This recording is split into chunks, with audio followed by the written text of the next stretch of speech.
We are wrestling. Olympic hero Kurt Angle, and you're listening to the We Are Wrestling Podcast. We Are Wrestling Podcast.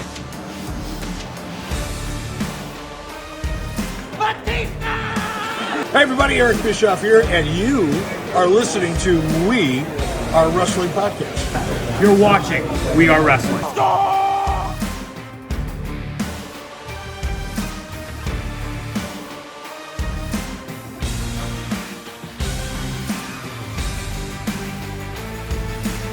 I'm the host with the most. You are by far the least intelligent. Stay tuned, listen to the podcast. Best one, Donnie, might teach you a thing or two.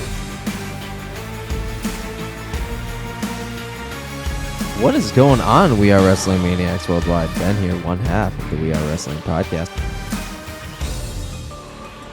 If you ain't listening to the We Are Wrestling Podcast, bro, you're missing out. The king listens, and you need to too, bro. Ricky knows best, ladies and gentlemen. Ricky knows best. Believe in me. God bless you. We Are Wrestling Podcast. We are wrestling. What is up? We are Wrestling Maniacs out there worldwide. I'm the host with the most, Mr. We Are Wrestling himself, the best one, Donnie, here with... Ricky Williams, aka Ricky Knows Best. Shout out to the best one, Donnie. Shout out to Ben. Shout out to the whole We Are Wrestling.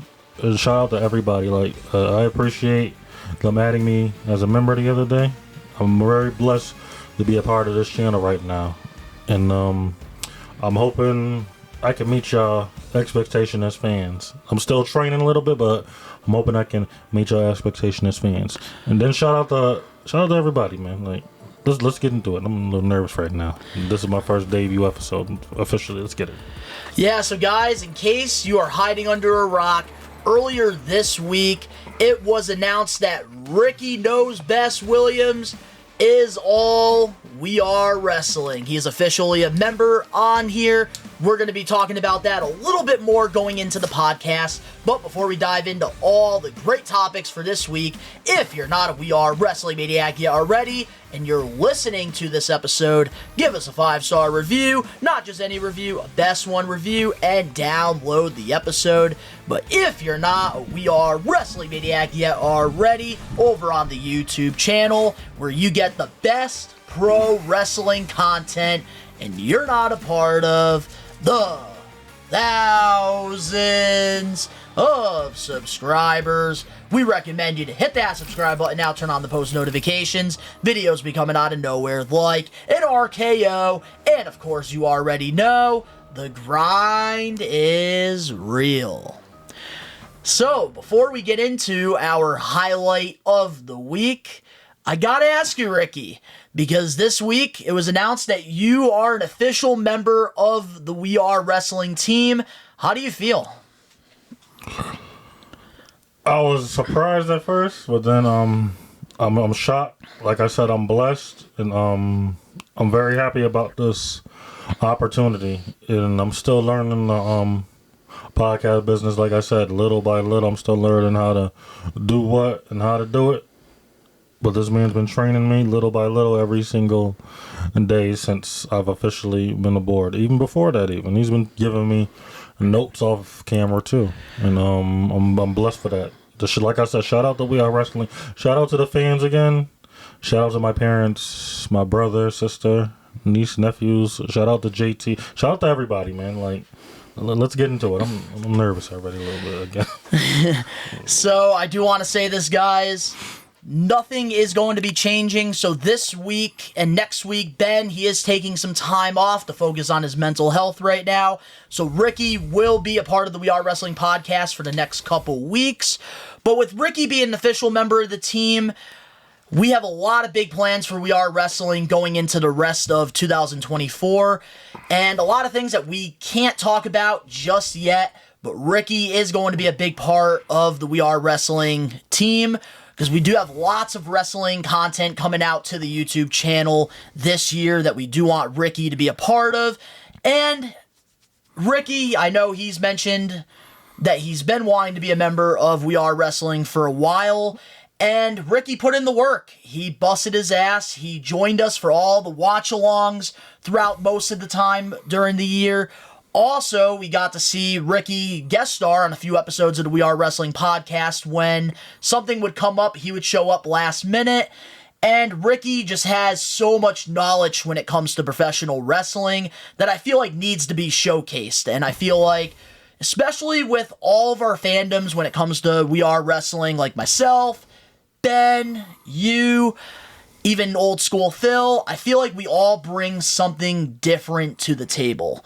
And especially with your knowledge when it comes to New Japan Pro Wrestling and things outside of WWE, I feel like We Are Wrestling, we want to reach that audience. And I think there's nobody better than Ricky Knows Best. Plus, especially you stepping up doing the Ricky Knows Best segments consistently every week. I feel like this is, more than well-deserved.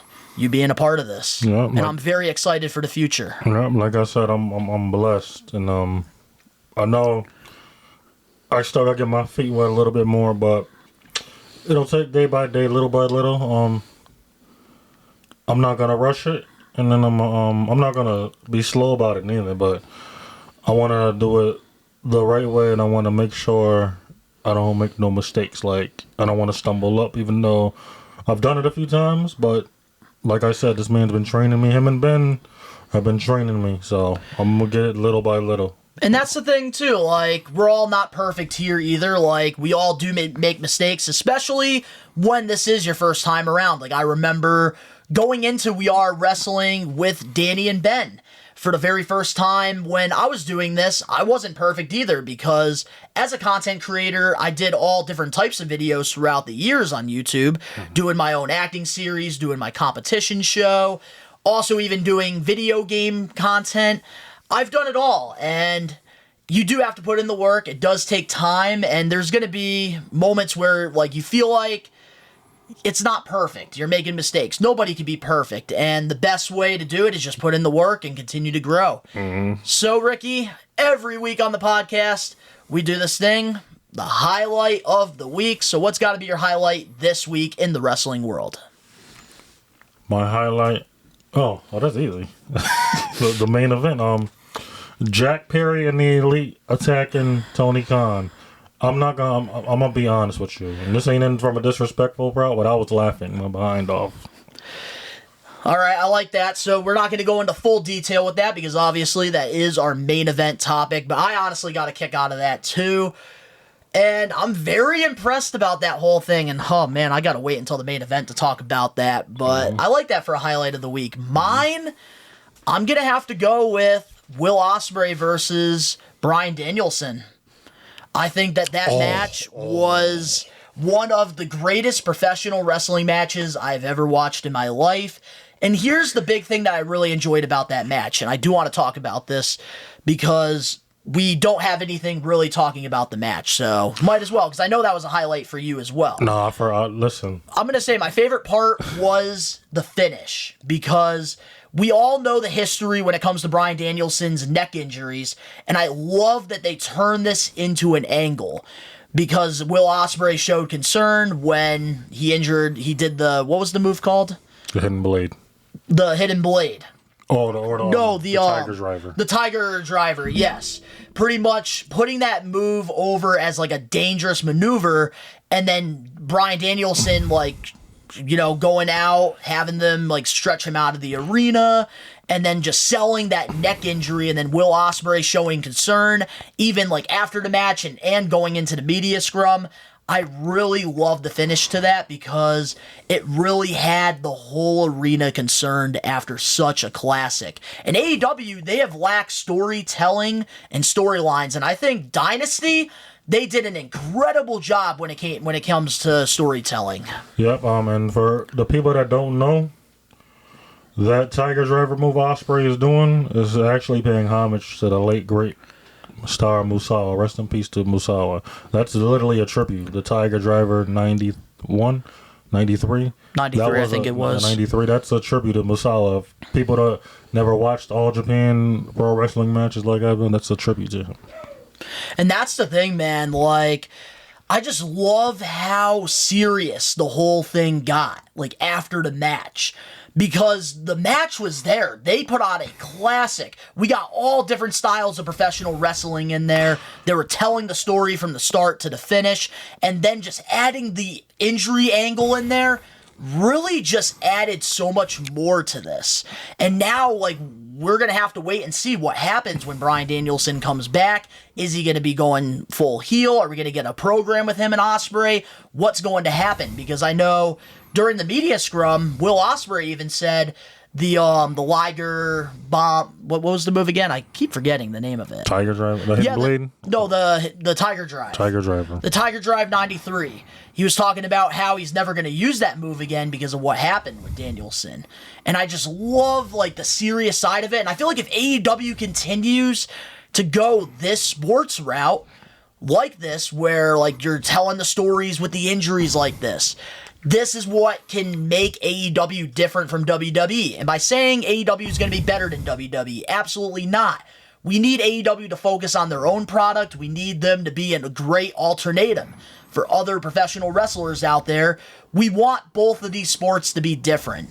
WWE, they bring the sports entertainment. AEW, they bring the pro wrestling. Mm-hmm. And we need to separate the two. We don't need AEW going at WWE. We don't need WWE going at AEW. Continue to focus and strive on your products. Yeah, and that's corny too. But back to this Ospreay Danielson match. I'm not surprised. I already knew what they were going to do. Everybody's like, they're not going to deliver.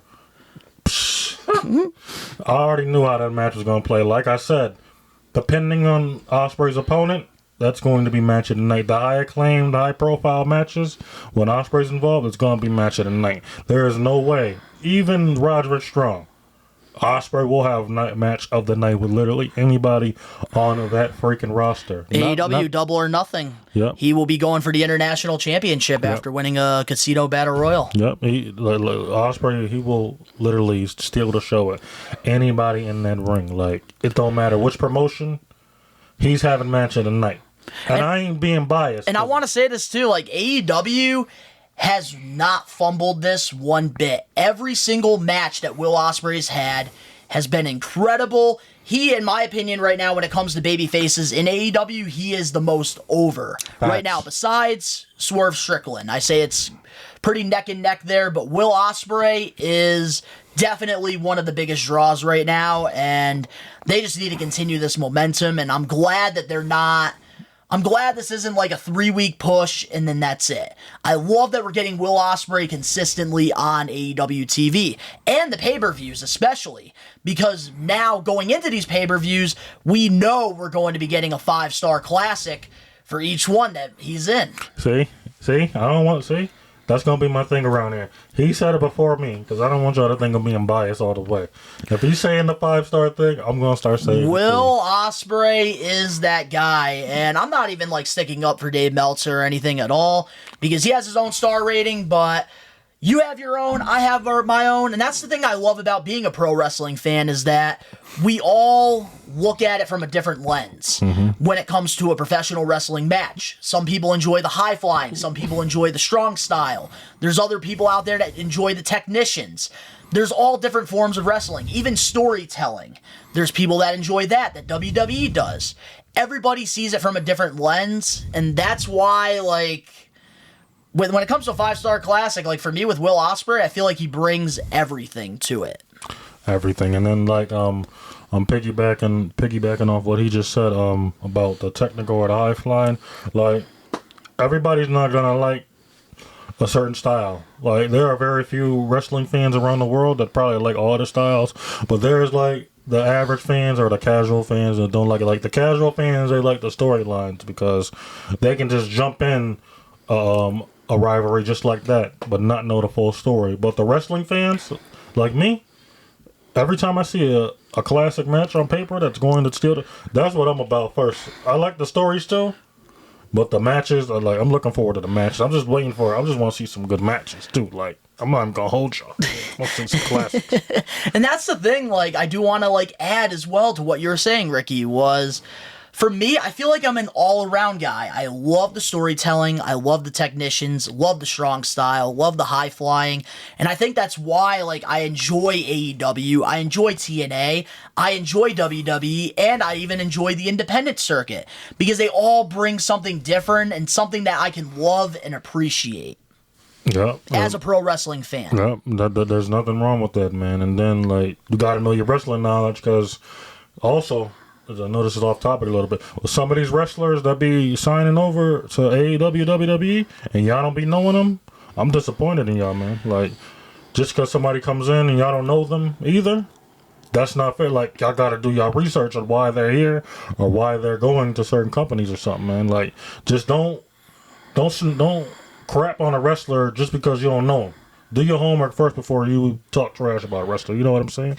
Do your homework. I love that. So, with that being said, let's get into the We Are Wrestling Weekly Recap, which we got a lot of things to talk about for the We Are Wrestling Podcast episode 105. Starting things off, last Friday on SmackDown, Nick Aldis and Triple H revealed the new WWE Tag Team Championship designs. What's your thoughts on them paying homage to the old school tag team championships over on SmackDown? I love it. Yeah, I love it. I noticed the old school world to the belts too, and they really look just like them, low key. They're just like it's just updated. They're really. I like them. I like them better than the World Tag Team titles, right? Honestly, I do prefer the SmackDown titles over the Raw World Tag titles. Are they calling it the Tag Team titles or is it just the World Tag Team So pretty titles? much they're going back to like the old names during the Ruthless Aggression. So the Raw titles are going to be called the World Tag Team Championships. SmackDown's going to be called the WWE Tag Team Championships. Oh, okay. I got another question on that. Yep. The Raw belts, right? Mm-hmm.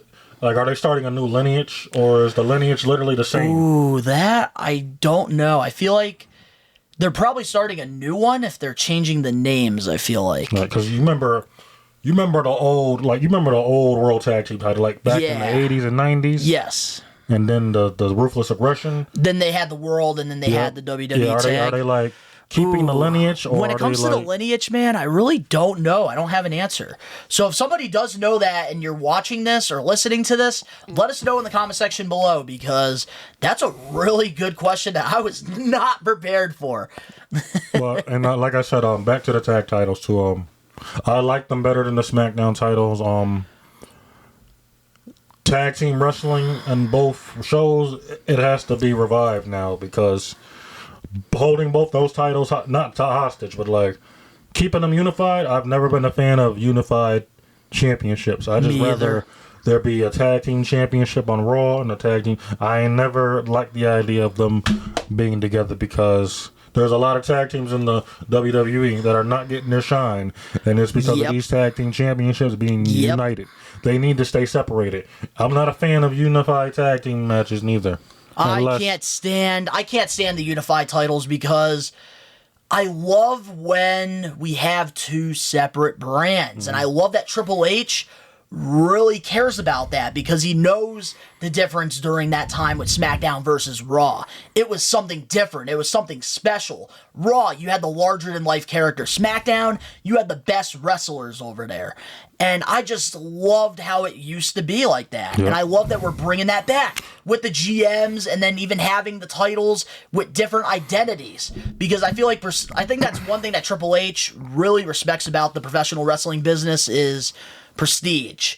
And I love that every championship that's in WWE right now has prestige. Yep. Except for maybe the women tag team champions, but that's a whole nother topic for a whole nother day. And one more question on that, and I got to get off topic one more time, and that's it. Like, Cody won the WWE Championship at Mania. Yep. What's the state of both the WWE and like what's going on with that? Is that unified officially? Like, or does he have both belts? I have a feeling that because I looked at it. I looked at it. I looked at it on even though I'm not a fan of Wikipedia, but it does say both championships are still prestige and they're still recorded on the thing. Now, I feel like they're both unified. That's what I would think because didn't they like combine both the Universal and the WWE Championship into the design that Cody Rhodes is holding right now? Yeah, but that's like the perception I get. They got to get rid of that too. Like they got to go back to the. I'd rather have the WWE Championship lineage than the Universal Champion. I'm sorry, Roman Reigns. I'm with you on that. I'm sorry, Roman Reigns. Like you made history with that belt, but if it was up to me, I'm keeping the WWE Championship lineage because that's more legendary. And there's more prestige in that. A lot of the greats have held that belt. Well, I feel like that's the thing though with the lineage. I feel like they're like combining both the WWE Championship and the Universal because it is unified. So what? They're gonna make a new like? Are they gonna start a new generation with it? Because they technically said that like this is the title that Cody Rhodes' father never held. Mm-hmm. And they're technically considering it that. So like from my perception of it, that's where I see it as like with the lineage of the championship is that like the history of the WWE Championship is with that title that Cody's holding. If it was up to me, I would rather hold a WWE Championship lineage. I would have a new title design personally, and I would just completely take the Universal name out of it and just bring it back as WWE Championship. Yep, I definitely agree with that. See that? I thought I was the only one that noticed it a little bit too. Like, nah, man, the lineage, that's a really like good discussion. I love that you brought that up. But when it comes to the new Tag Team Championship designs, I really do love them. Because both SmackDown and Raw, they have completely different title designs, and they're actually not bad designs. I do prefer SmackDown ones over the Raw ones because obviously nostalgia is a huge thing in my life that I love, and I love those square championships. So I love that we're getting a modern version of that. And I gotta say, I love that we also do have A-Town under with the championships too. I think having somebody that's arrogant right now, I love what they did because not only did we get new championships, but we also really drew like a line there with disrespect because I think Grayson Waller, he didn't shake Triple H's hand, and then Nick Aldis didn't like that. And I love that these GMs, Adam Pearce and Nick Aldis, they have character.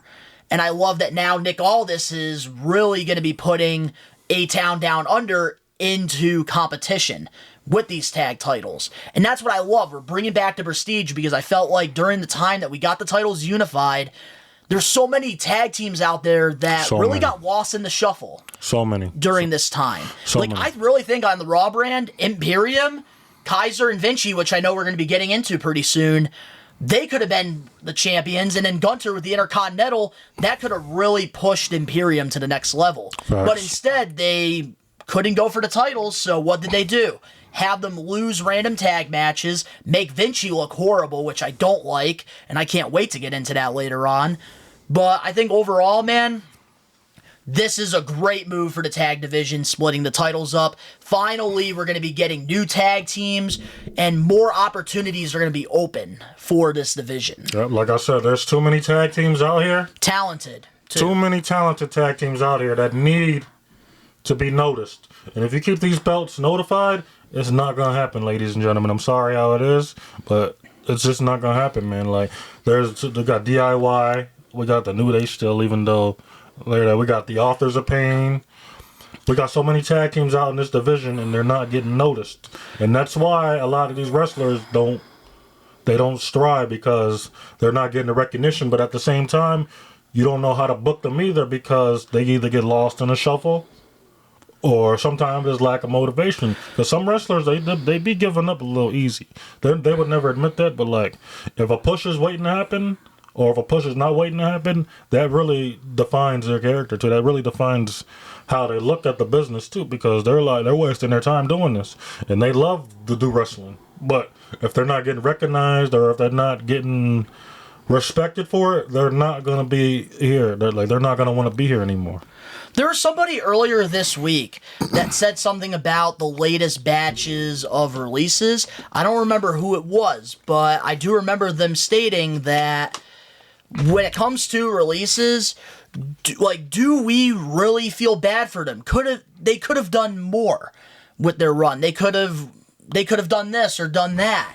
And instead of just pretty much being petty about it, go out there and prove why you deserve this. Mm-hmm. Because there's a lot of wrestlers out there that once they get released, they will start bashing the company that released them, and they won't sit there and look at themselves in the mirror and reflect. You see, I would never, if I was a wrestler, I would never do that. That's why I'm a fan of New Japan Pro Wrestling so much, because if the business is not treating me right, I'm going right over to Japan. I'm just about to wrestle.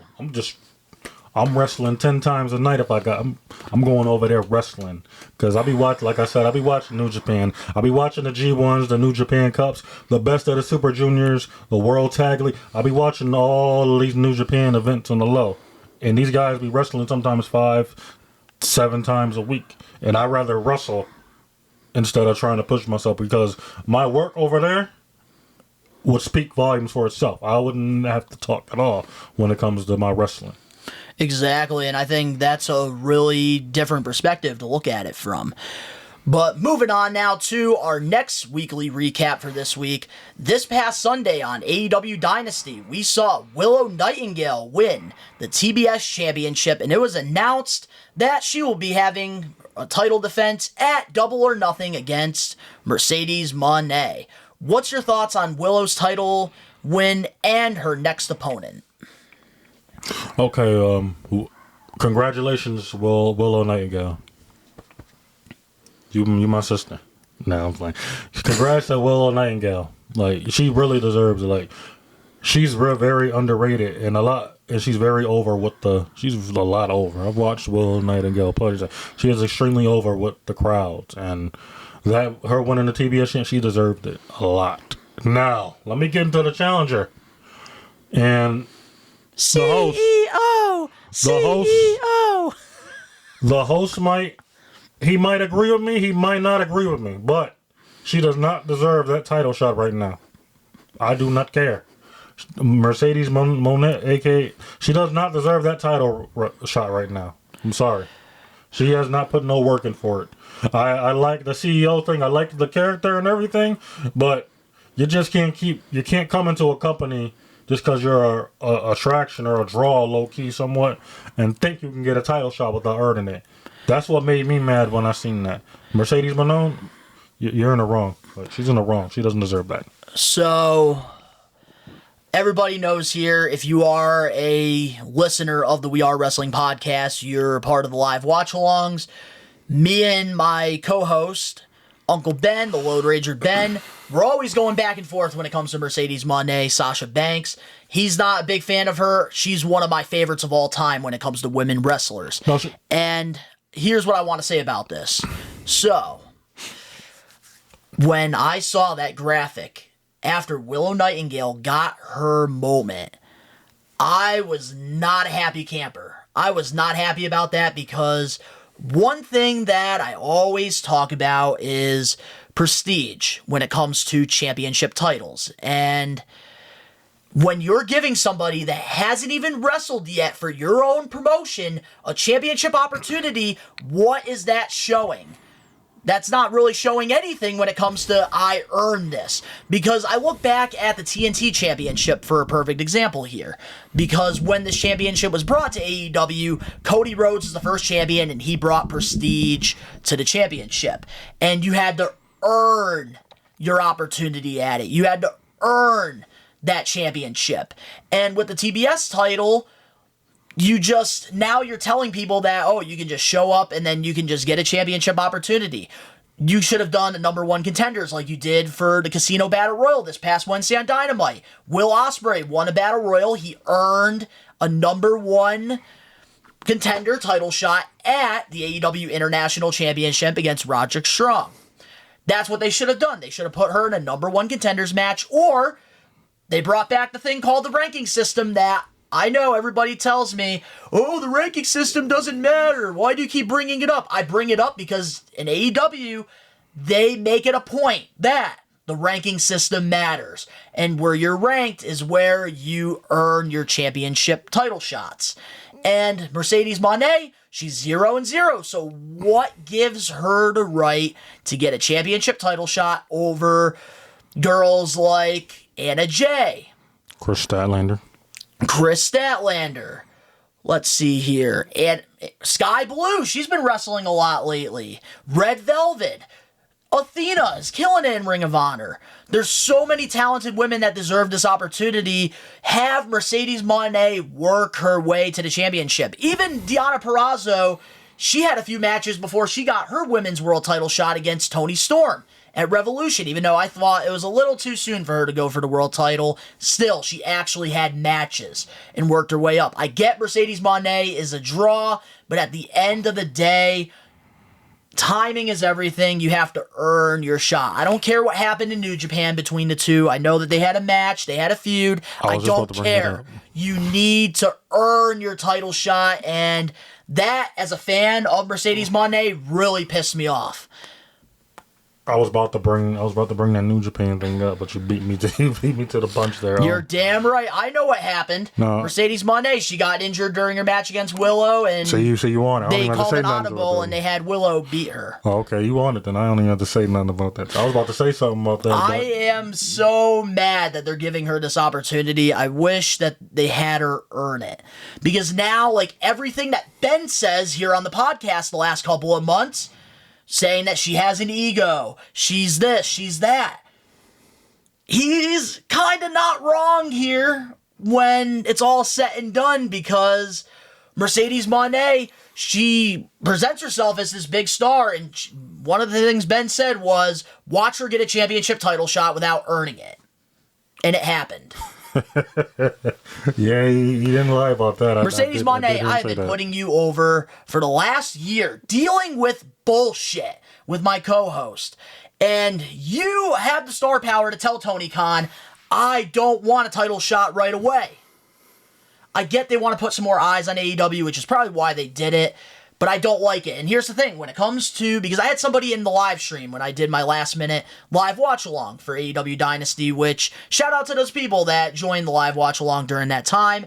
It was very last minute. I didn't even know if I was going to watch the show or not. Glad I did. But when it's all said and done, when it comes to Mercedes Monet, I feel like she should have just earned her title shot. Yep. And I even said to somebody that told me in the comments, like, why are you making this a big deal? It's not a big deal. Yeah, Crazy 101, I'm talking to you. The reason I think it's a big deal is because when WWE had their Crown Jewel event a couple years ago in Saudi Arabia, Roman Reigns defended his championship against Logan Paul. Logan Paul didn't earn the title shot. I came on here on the We Are Wrestling podcast and I put him on blast because he didn't earn it. Logan Paul, very talented individual in the ring. Very talented. But what did he do to earn that title shot? Now, the United States Championship, that's a whole different story because he had more matches under his belt with wins. But when it's all said and done with the WWE Universal Championship, during that time, he only had 2 matches. He didn't earn his shot. I called him out on the bullshit, and I love Mercedes Monet, and I have to call her out on this bullshit too. Yeah, she didn't earn that title shot, so I was a little confused by that too. I'm like, why is she getting the title shot before? And that's the thing, if I'm going to call WWE out on things that they're doing wrong, I have to do the same with AEW. As a wrestling podcaster, as a content creator in the wrestling community, I have to call out what I see. And in this situation, I'm sorry, this was a horrible decision by AEW to give her a title shot without having one match. Yep, I definitely agree. But like you said, she is the draw, so AEW, they're going to give her a shot regardless, even if she ain't do much, because that star attraction is literally there, but I am not happy with that decision either. I think she should have earned it, but I think Tony Khan is trying to please his higher signees, his higher top-tier talent, just so they can stay. And probably Warner Brother Discovery because of their TV deal being up at the end of the year, too. Mm-hmm. Yep. But I will say this, I ranted a lot about the whole championship thing. I do want to congratulate Willow Nightingale on winning the championship. I was a fan of Julia Hart's run with the TBS title. I think timing is everything, and I feel like right now, Willow Nightingale, she's got a lot of momentum on her side, and I feel like this was a great decision. I wasn't really a fan of the title run. Julia Hart was barely there at the time. I'm sorry, like, she had a good run, but like it's times that she was there, and then it's times that she wasn't there, or she would be involved in a House of Black feud already, and her doing that and not representing her division all the way kind of threw a little bit of prestige off the championship a little bit. Not saying she was a bad champion. It's just like I think Chris Statlander's run was a lot better with the championship than Julia. Yep. I will say that. Even I'll go this far, and I wasn't even a fan of the reign of Jade Cargill's was even better, even though hers is the longest. Yeah, I'll even throw that in there if I have to. You're not wrong there, Ricky. I have to agree with you on that one. And you know, like I wasn't big on Jade Cargill at first. Now in WWE, she looks like $1 million. Still wrestles the way she does in AEW. Yep. Hot take. Moving on now to our next We Are Wrestling Weekly Recap for this week. This Sunday on AEW Dynasty, we also saw a new AEW World Champion, Swerve Strickland. He defeated Samoa Joe to become the new champion. What's your thoughts on Swerve winning the title? Black excellence. Congratulations to Swerve Strickland, a.k.a. Isaiah Swerve, a.k.a. Swerve's House, a.k.a. the man with the ultimate plan. And shout out to Prince Nana for being the greatest hype man during that time. Dude, I hated Prince Nana at first, but the more he got over with the whole dance thing, I really got behind it. The thing about the matches, too, the match was very underrated, too. It was very underrated. Joe... He looked dominant as a champ, but at the same time, he actually made Swerve look like a strong champion. Before he won, he made him look like he's main event ready. Especially at the last moment of the match with the power bomb and then the stomp on the knees. Mm-hmm. Joe really put him in that position to really look like a champion. Like, I seen it right then and there. As soon as I seen that, I'm like, yeah, Joe's literally a gatekeeper when it comes to the main event. Not a gatekeeper in a transitional way, but like him, I've seen Mick Foley do it. I've seen Austin do it and The Rock do it. I've seen a lot of guys do it, Cena. But Joe literally was a gatekeeper for Swerve to get to the ending, like to get to finish his story and get that world championship. I salute Joe for that. Joe's one of the most underappreciated wrestlers in the entire industry too. And at this point, or even when he retires, I better not see you fake fans give him his flowers and act like this and that. Y'all better give this man his flowers now. Regardless of your opinion on Joe, he needs to get his flowers now, because don't be a fake fan years later at his Hall of Fame ceremony acting like y'all was there. Give him his flowers now while he's still doing this. Because the next wrestler, it might be a whole different thing. You never know. And I do want to say this about Samoa Joe too. Ring of Honor legend, TNA legend, great run in WWE, I would say NXT legend, and AEW star. You know, hold on, to backtrack that.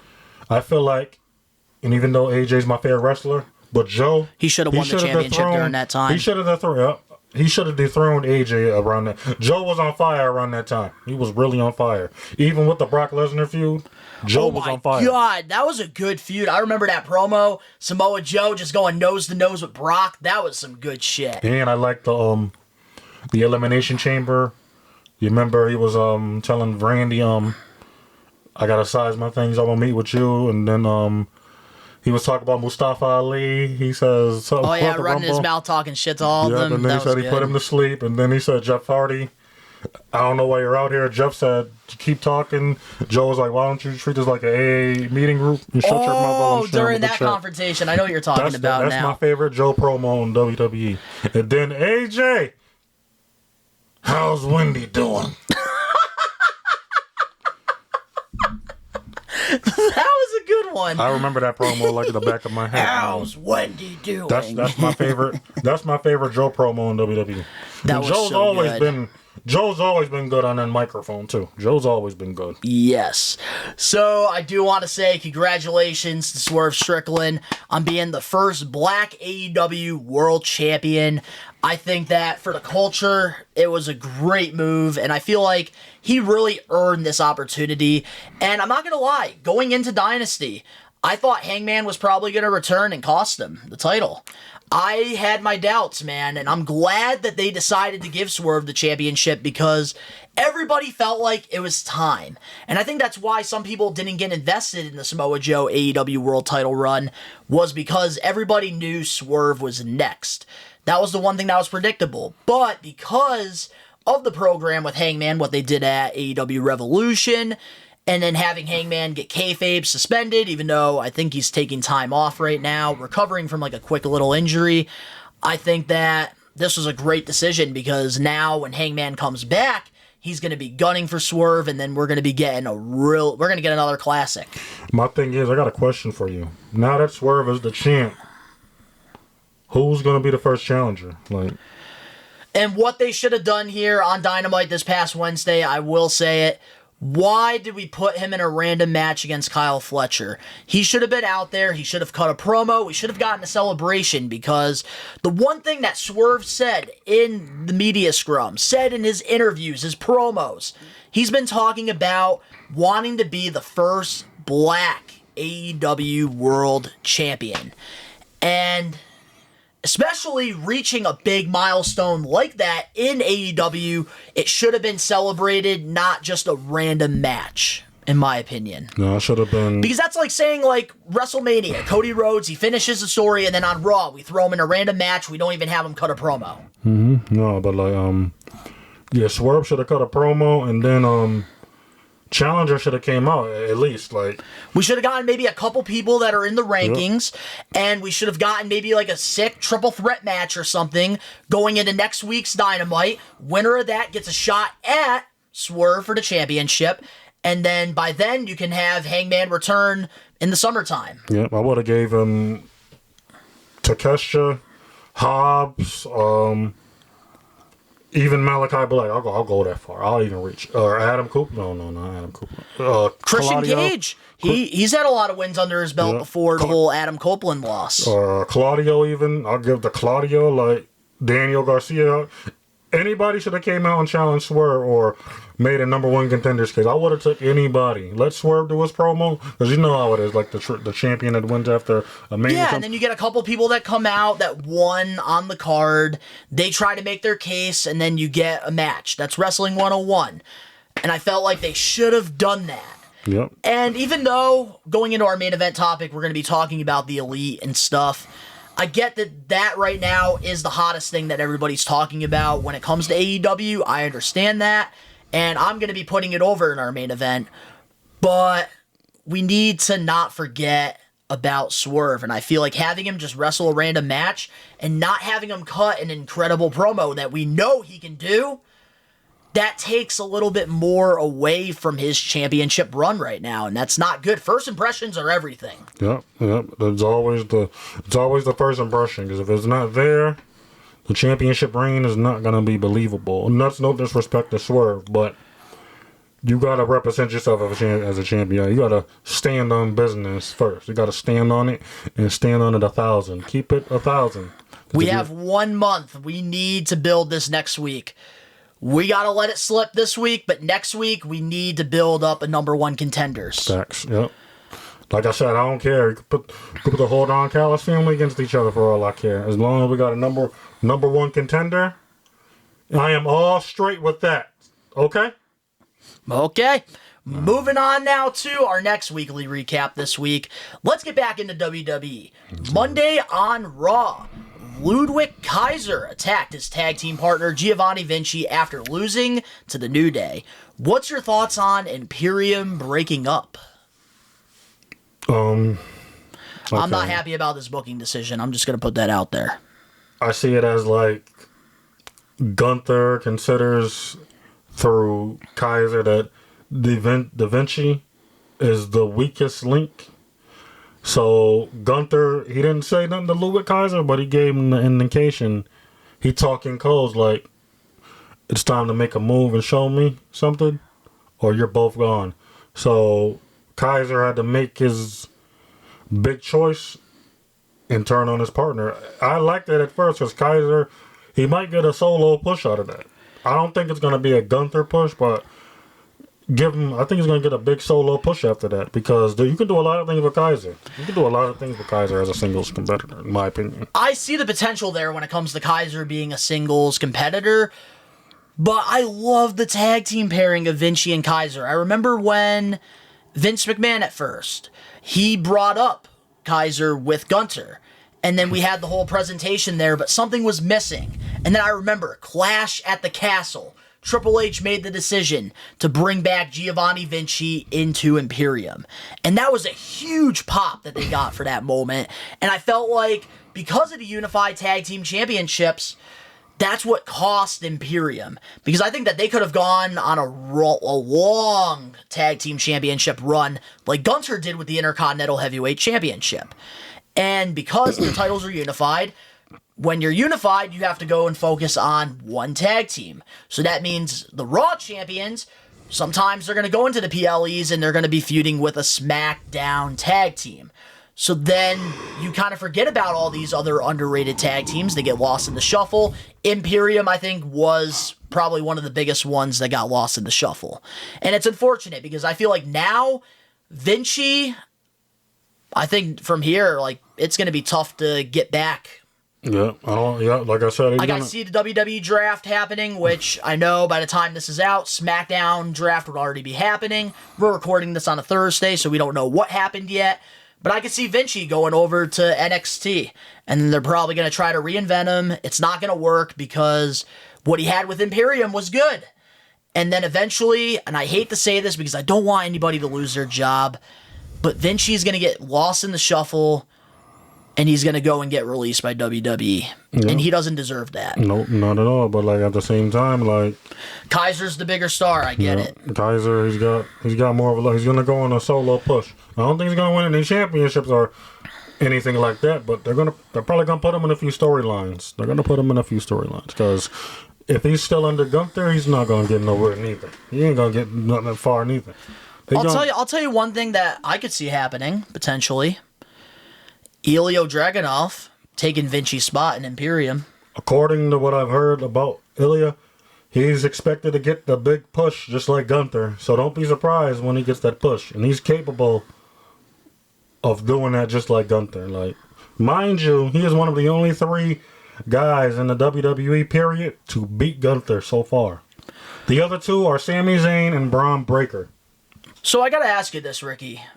Now, do you see Elio Dragonov joining Imperium or just being a single star on his own? I can see both, literally. One, I can see him as a single star because despite some opinions, probably yours too, he doesn't look like a singles wrestler or a single star. Not a singles wrestler. He doesn't look like a single star because something's probably missing to y'all. To me, I think he's got it. The way his unorthodox style in the ring and his character kind of puts him over very easily if you look at it. What character? He got it. He's got character. I want you to explain this to me with this character, because I'm going to say this. I am not the biggest fan of Elio Dragonov, and I'm not going to discredit him for being a great professional wrestler in the ring. One of the best in that squared circle. But what else does he have besides that?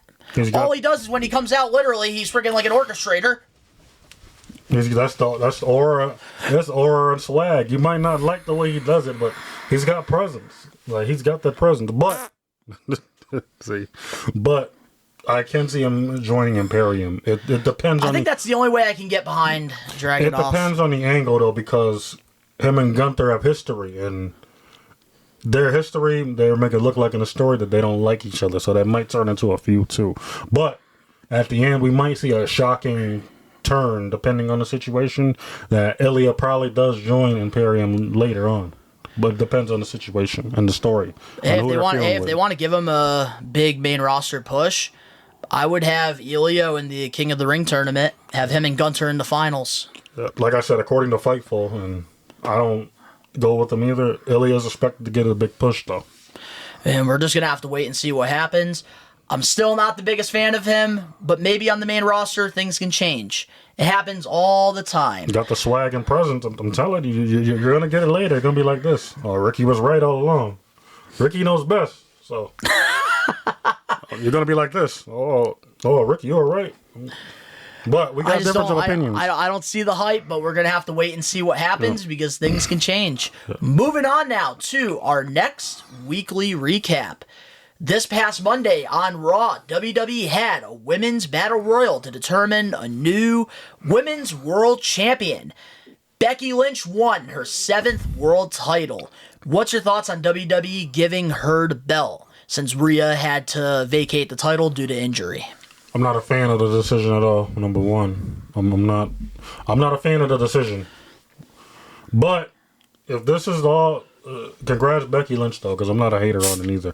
But Becky Lynch doesn't deserve this. But also, if this adds adversity to Liv Morgan and their character and the angle that they're pushing, so if Becky Lynch has to be low key a transitional champion, I feel like that's what she's going to be in this run. And give the belt to Liv Morgan, then I'm all with the decision right now. I'm not saying like a transitional champion like after several weeks. At least let Becky hold the belt, but Liv Morgan should be the next choice on who gets the championship. Because Liv Morgan's character, everything, she's about to go berserk. Like she's literally a heel at this point. She's gonna go insane in a minute, and I'm all for it. I'm really all for it. And people don't like Liv Morgan for whatever reasons right now. I don't understand it either. I'm trying to figure it out right now.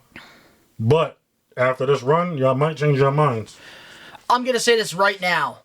If Liv Morgan is not the women's world champion, by the time Rhea Ripley comes back, I'm going to have a problem with this decision because I felt like this could have been the perfect opportunity for her to be the champion. I feel like now is the time, especially with the long-term story that's involved with Liv and Rhea, because a lot of people forget that during the Thunderdome era, Rhea and Liv were a tag team, and they had that on-air chemistry, and then eventually Rhea turned on Liv. And then Rhea went on to having this very successful Women's World Championship run while Liv was on the sidelines. And now that Liv is back, she injured her, which they're making that into a storyline, which I really do like.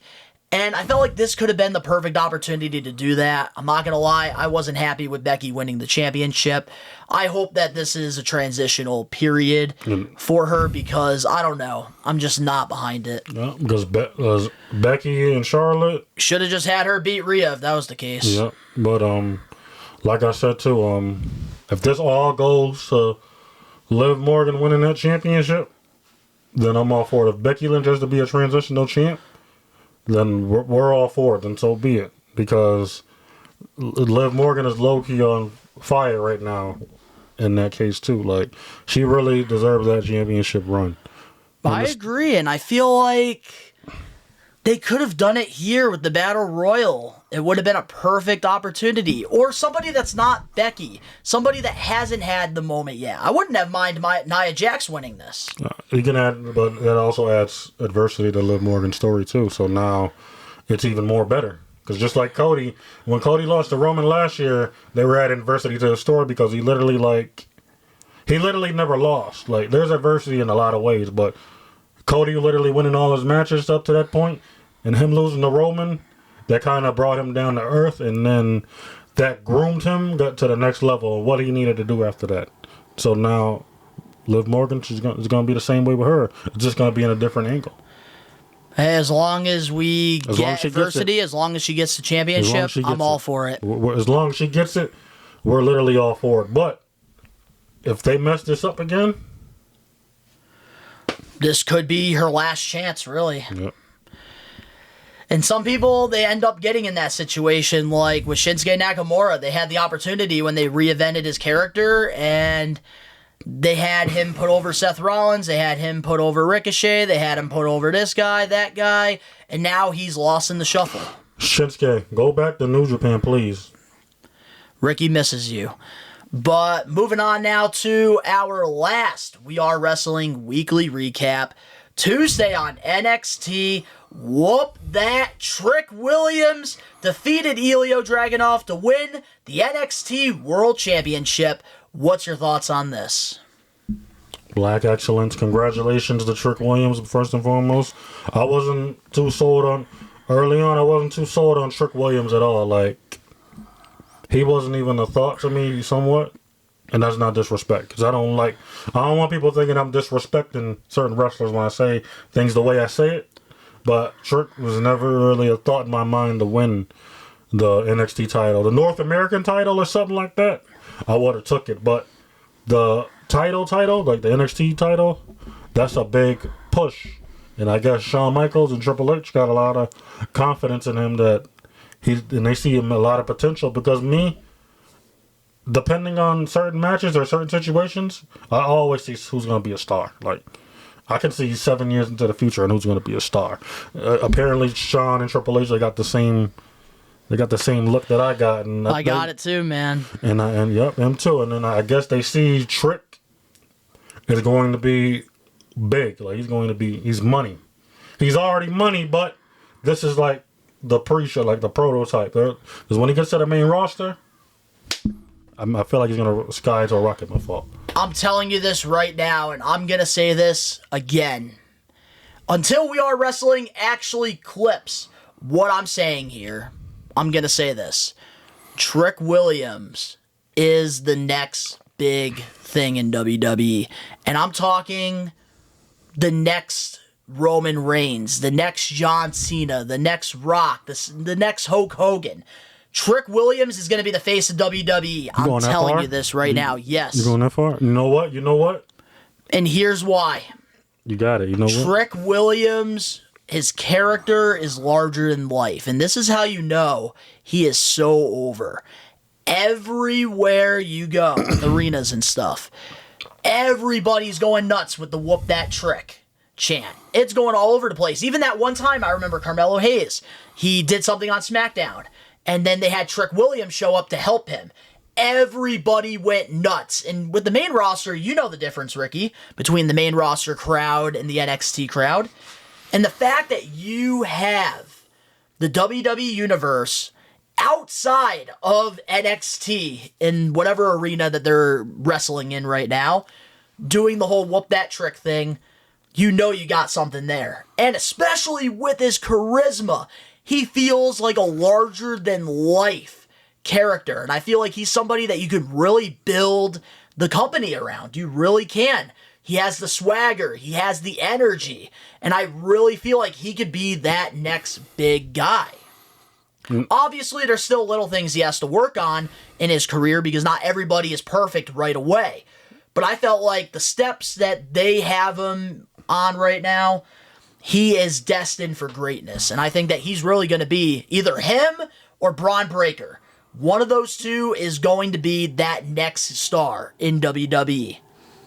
Because sooner or later, Roman Reigns, he's going to step down. He's not going to wrestle anymore. And there's going to be that one spot for somebody to grab that brass ring. And I think it's either going to be Trick Williams or Braun Breaker. And I think I'm leaning more toward Trick Williams nowadays. That's a little... I ain't want to jump that far into it, but you could be right, though. But a John Cena, Roman Reigns... I'm putting all my chips on the poker table, baby.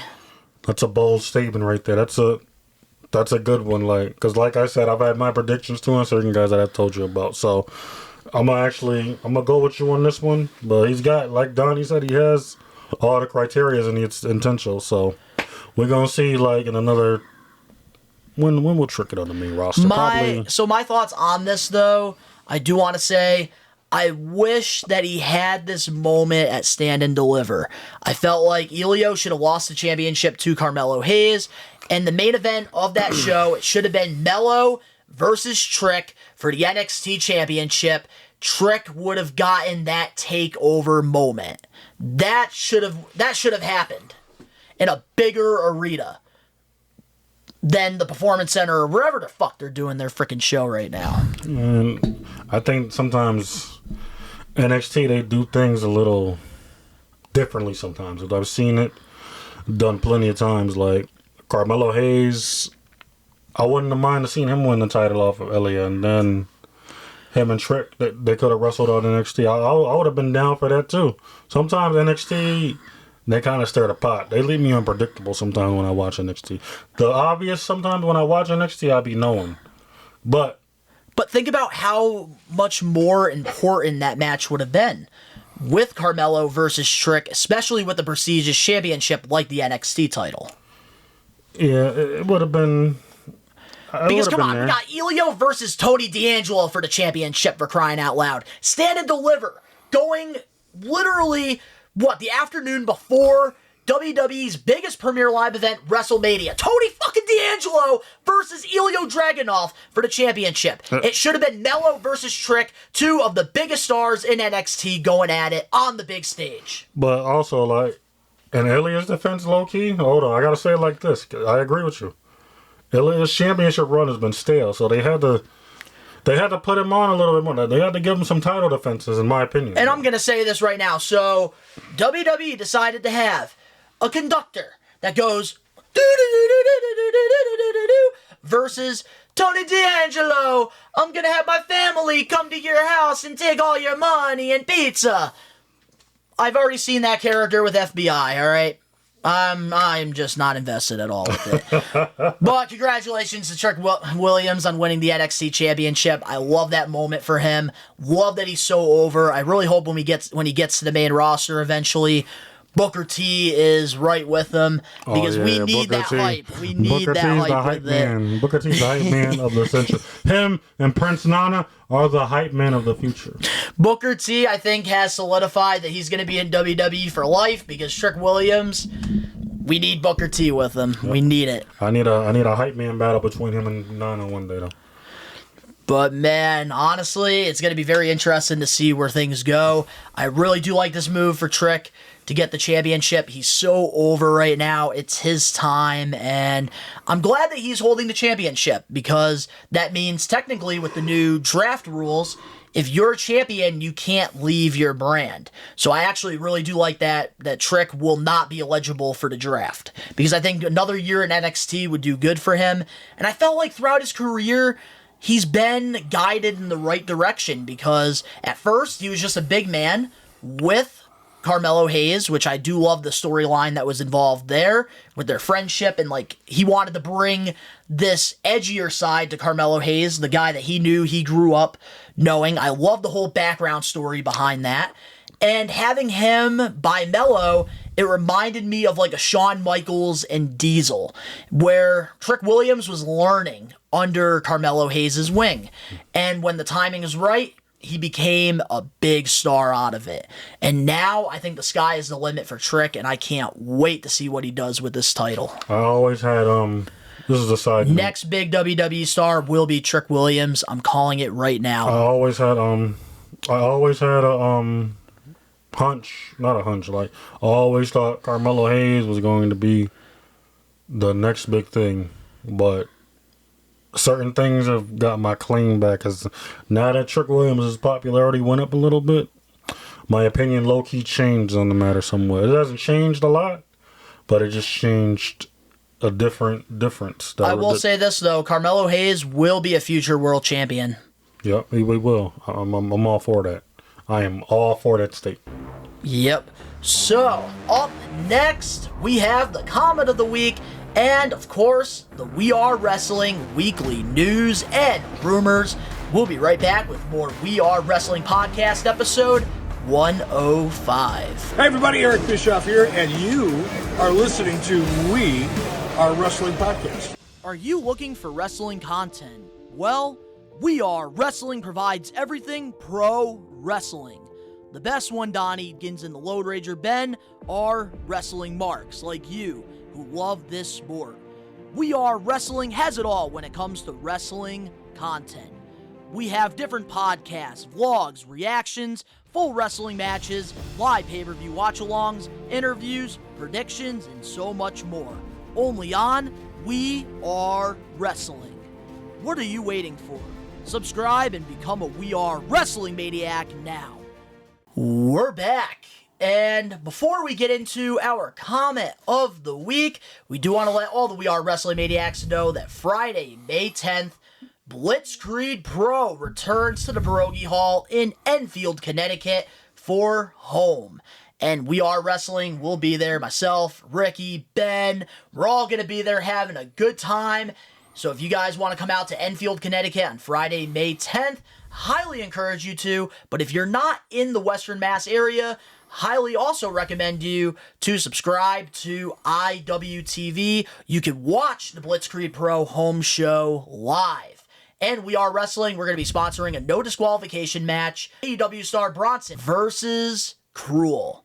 And it's going to be a good one. So, every week we do this thing called the Comment of the Week. If you want to get your comment featured on a future episode of the We Are Wrestling podcast, all you got to do is just leave a comment.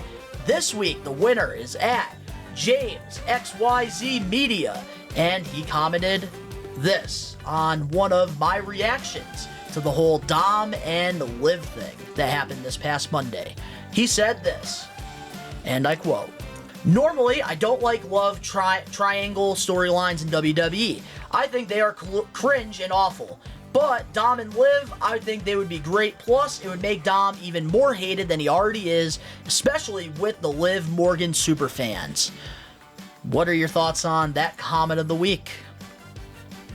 Dom, yeah, Dom's gonna get a lot more heat if this happens, and it's a double turn. The thing is, only Dom still stays a heel regardless, and Liv is officially a heel, and Rhea turns face. I'm all for it, but I got a question before all of that. Well, how is that going to affect the Judgment Day? You think Judgment Day is over, in my opinion. And then I seen they've already teased the Finn Balor and Damian thing last week. This week you have Damian Priest literally telling Dom and JD, "I don't need you guys, you need me." The group's breaking up. I think the draft, they're going to definitely split up somewhere. Oh, so you think Dom's going to go with Legato, which is what I want. Okay, and what about Finn? Finn's overdue for a push. Finn is overdue for a push. I think that he either gets separated or he just goes to the same brand as Damian, and then we get the Judgment Day breakup. Okay. But we're going to have to wait and see because we're recording this a day before the WWE draft airs. So by the time this is out, we'll already know some of the people that got drafted. Yep, and then back to the Liv and Dom, the triangle thing. Yeah, that can be a double turn there. Rhea comes back as a face, more over than ever, and a lot more popular. She's one of the most popular superstars over in the WWE right now, even with the mommy gimmick slogan. Dom, one of the most hated ever. He's gonna be even hated. He's getting more heat than the old school presidents with this right here. You get a lot more heat. And then Liv Morgan, like I said, her character kind of, you might disagree with me, her character kind of reminds me of Harley Quinn a little bit. I said that about... I'm surprised you said that because I feel like a lot of people think that Alexa Bliss is like Harley Quinn. No, I was just about to get to that. But I see a little bit of Harley Quinn and the Liv Morgan character too. But it depends on how Triple H books this character in the coming weeks. Because Liv might be crazy in another way. She might be, I ain't gonna say Tomb Raider because that's a little overboard, but might be a trained assassin low-key. But no, in my opinion, she's low-key Harley Quinn. But like I just told Donnie, we're going to have to see in the next few weeks, in the next month, how this is going to go. I'm very interested in seeing where this goes. I think, because usually when it comes to love triangle angles, I have to agree with J.A. on that. I don't really get behind them because a lot of the times they are cringe. But I feel like in this case, especially with Dom being with Mommy, which right now, Mommy is like one of the biggest baby faces in the women's division. Dirty Dom is literally one of the most hated in the men's division. I think it's time to split them up, and I think the best way they could do it, because you don't really need to have Dirty Dom and Liv on TV together. You can do something where when Rhea comes back, or Liv can cut a promo, you can have video footage like they did back in like the Attitude Era or the Ruthless Aggression Era, and you can like show maybe like a clip of them in like a hotel room or do something like that, and basically Rhea can break up with Dom, kayfabe, because Dom hooked up with Liv, storyline wise, because obviously outside of like WWE, Liv's with Bo and Dom is with his high school sweetheart, which they just got married. Congratulations to them. But I think this would definitely benefit all three parties by doing this, because Rhea needs to move on from the Judgment Day. She needs to just go out there, be the top babyface for the women's division. Don't change anything about her character. Keep it going. But don't disrespect the fans now because you're a face. Now with Liv Morgan, you want to turn her as a heel. And I think what better way than to break Rhea's heart by hooking up with Dom. You know what it is about being a heel? And then Dom gets more hate.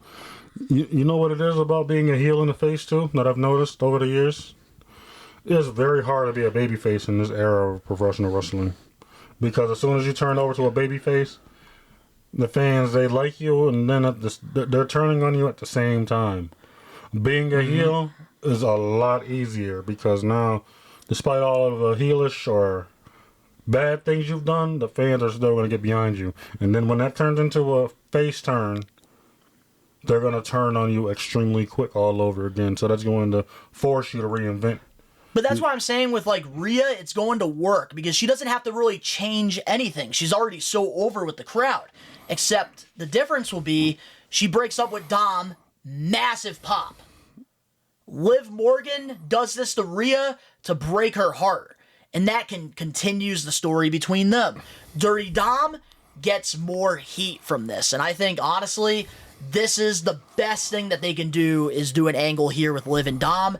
Because look at the reception that it's getting right now. By just having them not even say one damn thing to each other. They literally just looked at each other, and everybody now is fantasy booking this. And honestly, I am really looking forward to I hope they do something here with this. But what if there's a time to split Rhea and Dom up, put Liv in the middle of this, and you got money right there. But that's what I'm scared of too, because here's how I look at it too. What if it backfires on the low? Then what? I don't think it's going to backfire. I really think that this is going to work. Because think about it. Liv Morgan fans, like Alex Johnson, one of our maniacs that loves Liv Morgan, he is going to hate Dirty Dom even more. They're all going to hate Dirty Dom more. Dom breaks Rhea's heart. The fans love Mommy. He's going to get massive heat. They're going to hate him even more. There's really no losing situation here. Because Rhea doesn't really have to change anything. Just get her away from the Judgment Day. Let her continue to do what she does. And they've been kind of having her do promos and stuff on her own. So they don't really need her to be in a heel faction. Just keep the presentation the same and you got money. You say it like that, it makes sense. But like I said, because I've seen this in the past, somewhat. You just can't ever just come out and say, I love everybody. Oh my goodness, the flowers, the dandelions. No, you can't do that. You got to keep the same character. Mommy's always on top.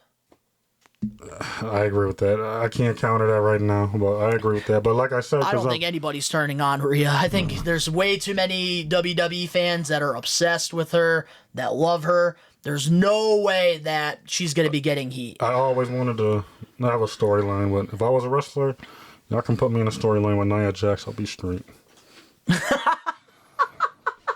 And that's a perfect way to end it. Congratulations to JA on the comment of the week.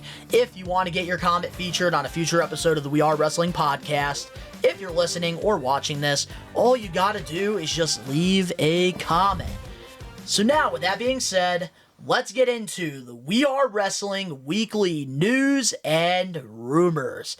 And we got some good ones. So, starting things off here, we got some more WWE releases. So to the maniacs out there, in case you didn't check out the extra that we posted last Sunday over on the We Are Wrestling YouTube channel, myself and Ben, we talked about the releases that happened over the weekend, last weekend. By the time that the podcast was already up, the releases happened, so we couldn't talk about it on our podcast, but we did a whole extra on it. Well, we got more releases that took place this week. NXT star Von Wagner and SmackDown star Cameron Grimes have been released by WWE. What's your thoughts on this decision by WWE? I never seen neither of them getting anywhere, to be honest with you. Von Wagner had a little bit of a push, like feuding with Baron Corbin and doing some little things in NXT. He even got NXT Championship matches. But I think his ceiling was sealed when they didn't have anything else for him. Like, and then I've always wondered where Von Wagner was. He was I think when it comes to the ceiling for Von Wagner, I do want to put this out there. I think WWE, they screwed themselves in that situation because when he made his debut on NXT 2.0, he was already going for the championship, and I guess that there was reports that WWE saw that he could be the next Edge, and I think putting that on him really didn't help his career whatsoever. I think so. I don't think they were setting him up for failure by putting like his name with Edge. No, he's a giant. What? How would that? No. I don't. Yeah, but when you're putting the comparison of saying like this NXT guy that's still green, that's still trying to learn the ropes, you're putting pressure on him by saying, this guy right here, we see him as one of the biggest stars in WWE, main eventing WrestleManias. We see him as the next Edge. You're immediately putting heat on him, and I think WWE, they set him up for failure by doing that. Yeah, and plus, I don't see the Edge. And if they felt that way, keep it between closed doors, because you know how the IWC is going to get. And I'm comparing him to Edge, no. But also, let me get to Cameron Grimes, a.k.a. Trevor Lee. I'm familiar with Trevor Lee's work. He was better in Impact, a.k.a. TNA, in my opinion. Oh, he was so good with the X Division Championship. He was way better over there in TNA. Way better. He was getting pushed in the X Division. I seen him doing a few high-profile matches over there. He felt comfortable over there. He felt at home over there. And sometimes wrestlers, when you get WWE is not the ceiling for all you wrestlers, man. Ooh, but that's the thing I do want to say, though. Was his TNA run better than his NXT run? Because the Cameron Grimes character was very over in NXT with the whole $1 Million Championship, the feud with LA Knight, having Ted DiBiase there. Because he felt he was a bigger star in that moment. I think Black and Gold NXT was the best version of character-wise.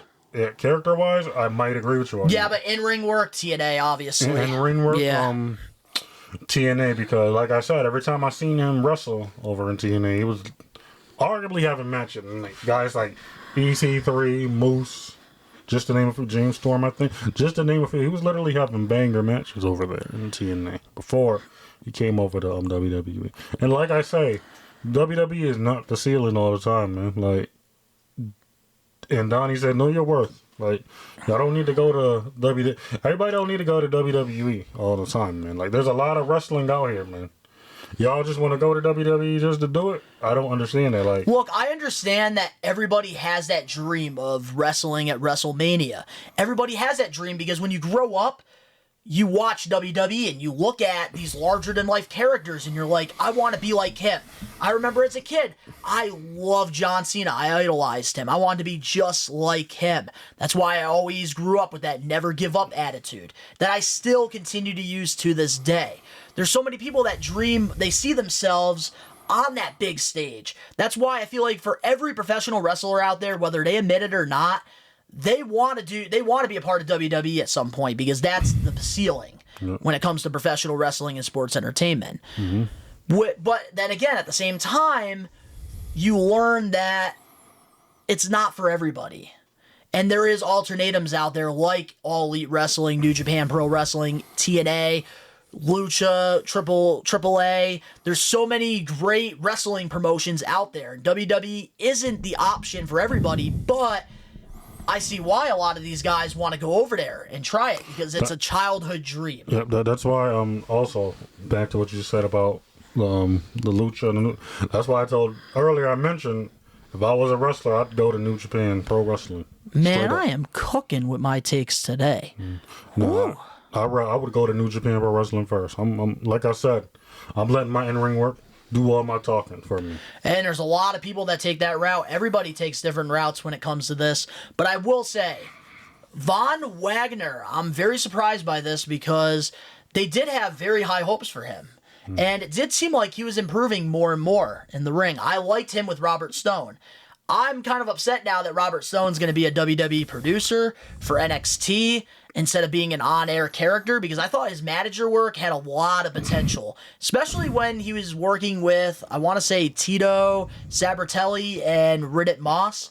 I really enjoyed that tag team during the early days in NXT. Like I said, also at the same time, soon as I seen Wagner not being on TV as much as he used to, I already knew that was a ceiling. Oh, he got lost in the shuffle because he was more of what they were looking for when Vince was around. But didn't know how to push him. And it's a new era. Shawn Michaels has a lot more control now in NXT, so there's going to be certain guys that Shawn wants to put over. It's like with Triple H. He has his own guys he wants to put over. Tony Khan has certain guys he wants to put over.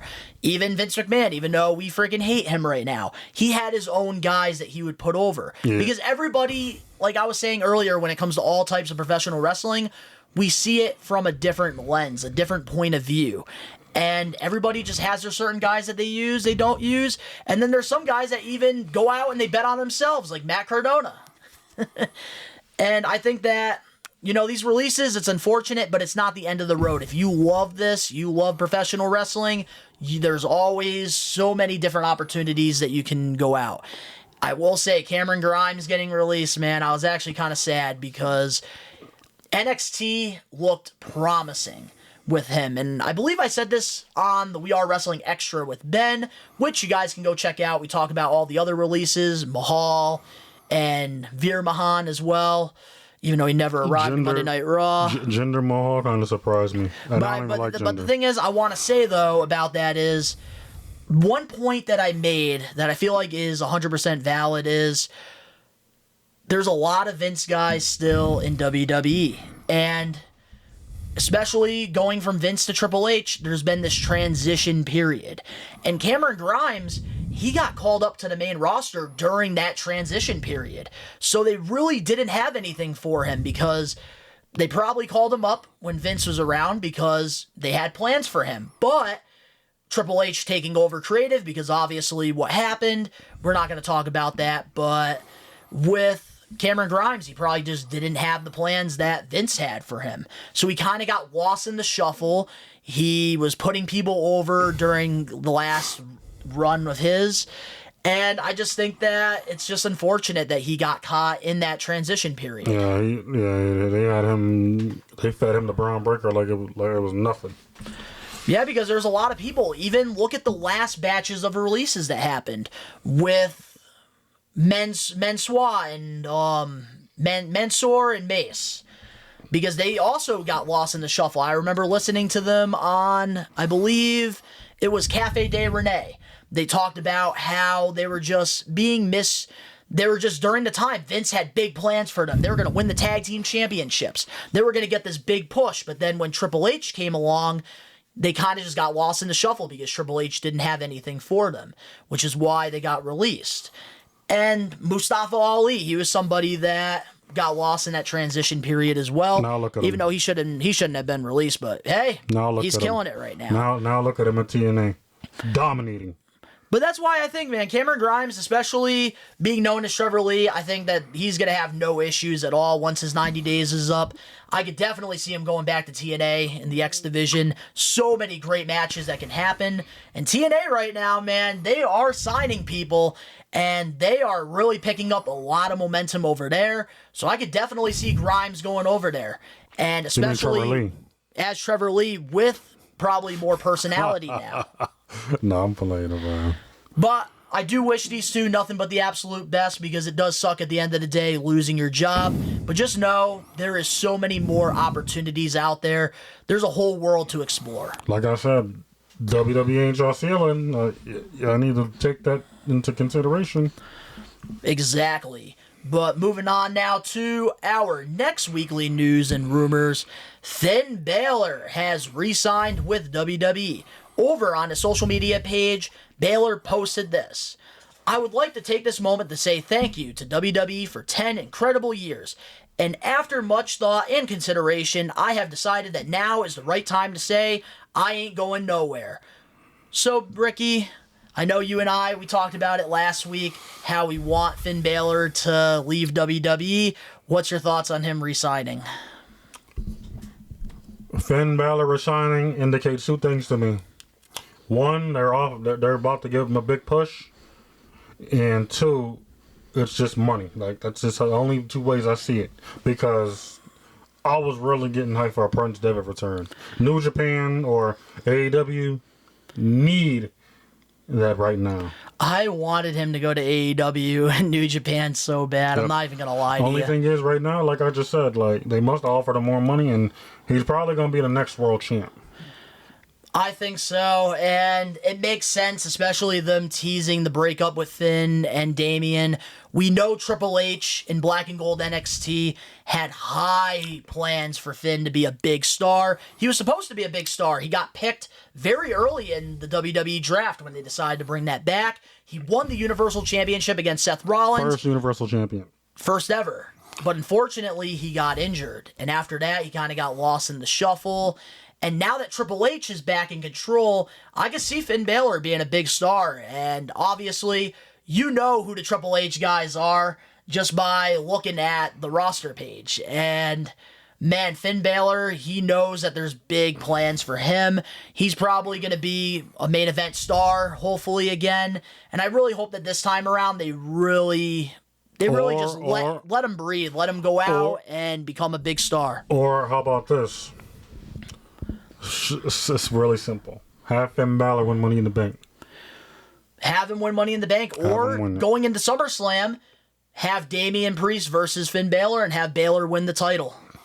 Give him that moment. Because I was thinking about that too. Because like I don't know who to put the Money in the Bank on this year. I was thinking Finn Balor. I can't wait to find out who are the guys that are going to compete for that.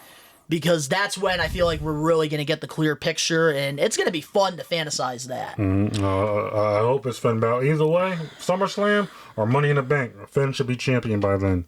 Those two options. But like I said, back to Finn resigning. Like I just said, a solo, a big push, or the money. Hey, it's a great move for WWE to bring him back. He's very talented. I don't blame them whatsoever. But as a professional wrestling fan, it just feels like the last 6 months with the Judgment Day have been very lackluster, and I feel like Finn deserves so much more. He's a better single star, in my opinion. Facts. I think the tag team title run... And especially like going back and down the rabbit hole, sorry for interrupting, but going back down that rabbit hole, seeing what he did with the Bullet Club in New Japan, I want to see Prince Devitt back so bad. Also, you've been doing your studies. Because I feel like with All Elite Wrestling, of course I had to do my studies. You're an official member of the We Are Wrestling team now. And I know we're going to be talking about some New Japan. But with Finn Balor, like, I just really, really wanted to just... I wanted to see what he could do in AEW. Because I feel like they could have done so much with him over there. And they need that star power. Yeah, I feel like it too, but it depends also. But I think WWE, they got big plans for him, so I'm not doubting what's going to happen. I just really hope that he does get a World Heavyweight Championship run, and they really give him the keys on the main roster. Because I think that if you give him those keys, you give him that brass ring, I really think that we're going to get an incredible title run. Well, yeah, like you said, Finn is way overdue for a title shot. Like, I better not see anybody win that belt before him. I agree. But moving on now to our next weekly news and rumors, Def Rebel, who creates the new entrance songs for WWE, has been getting a lot of heat lately. It was reported that last December, before the December 8th SmackDown episode, a change was considered from a familiar Voices theme song. At the time, it was reported that after Orton and management talked over a potential change, it was shut down immediately. So, should WWE, in your opinion, move on from Def Rebel? Because I think for the last couple weeks on wrestling Twitter, he has been trending, and there's been a lot of negative things that people have said about the music he's making. I think it's time to move on. It's always good for a change, but at the same time, what if some of the wrestlers still want him around, though? Like, do any of the wrestlers still want him around? I don't think anybody wants him around at this point. Have you heard Bayley's remix to her theme song at WrestleMania? Yeah, I thought, that was a little terrible. That was a little... Damian Priest's new song? Yeah. Okay, now that you think about it, yeah. Def Rebel, man, he's been taking a lot of L's with these theme songs. Taking a lot of L's. I'm sorry to say this as a professional wrestling fan, as a We Are Wrestling maniac. One of the biggest things that I am looking for in a superstar is presentation. And what Ricky just did right there, yawning, that's what these Def Rebel freaking theme songs make me do. Because the presentation to me, when it comes to a character, is everything. That's going to determine if I can get behind this guy or not. And I think there's a reason why Black and Gold NXT was so special, because of one guy, and that was CFO. Those theme songs that he created during that time made NXT Black and Gold way different than Monday Night Raw and Friday Night SmackDown.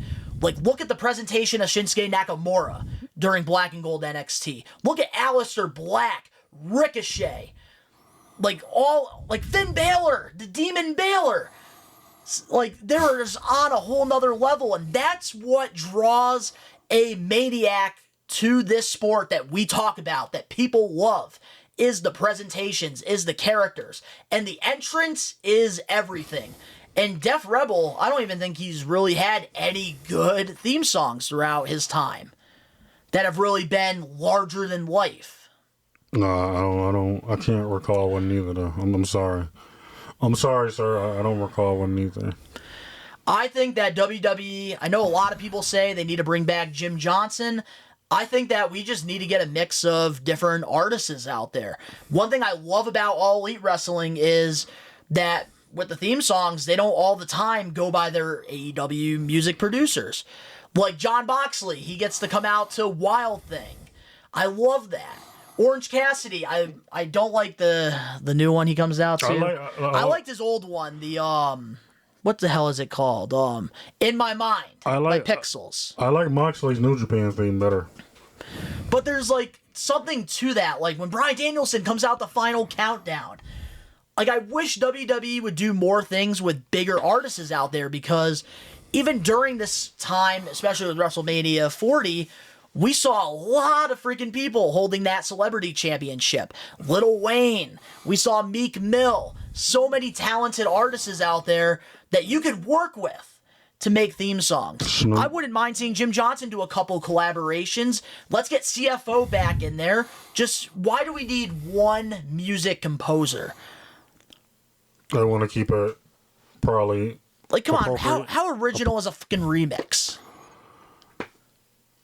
Some people might take that the wrong way. I miss Hugger Bailey theme song, alright? Somebody might take that the wrong way. They might... Charlotte Flair's freaking remix theme song. Bow down to the Queen. Who gives a shit? Give, these theme songs, they're supposed to be larger than life. You're supposed to make the presentations larger than life. So that's why I think with Def Rebel, I'm with everybody in the IWC. He has gotta go. I'm sorry, Def Rebel. Bye-bye. I tried to defend you, but... Come on, Ricky, you are a music head. You know firsthand. Presentation is everything. When you're looking at a superstar, you are paying attention to the presentation and the entrance. One thing that makes Will Ospreay, your favorite, so over. AJ Styles is the entrance. What's your thoughts on AJ Styles' new theme song, huh? By Def Rebel. I want to hear this. You put me on the spot. I know you're not happy about it. You put me on the spot. I know you like the presentation of Styles, but I know you'd rather have the They Don't Want None over this song. You're right. You probably... Yeah. Exactly. What if I said I know what I'm talking about. I am cooking right now. I'm biased. Sorry, Def Rebel. WWE's doing these mass releases. I wish you nothing but the very best in your future endeavors.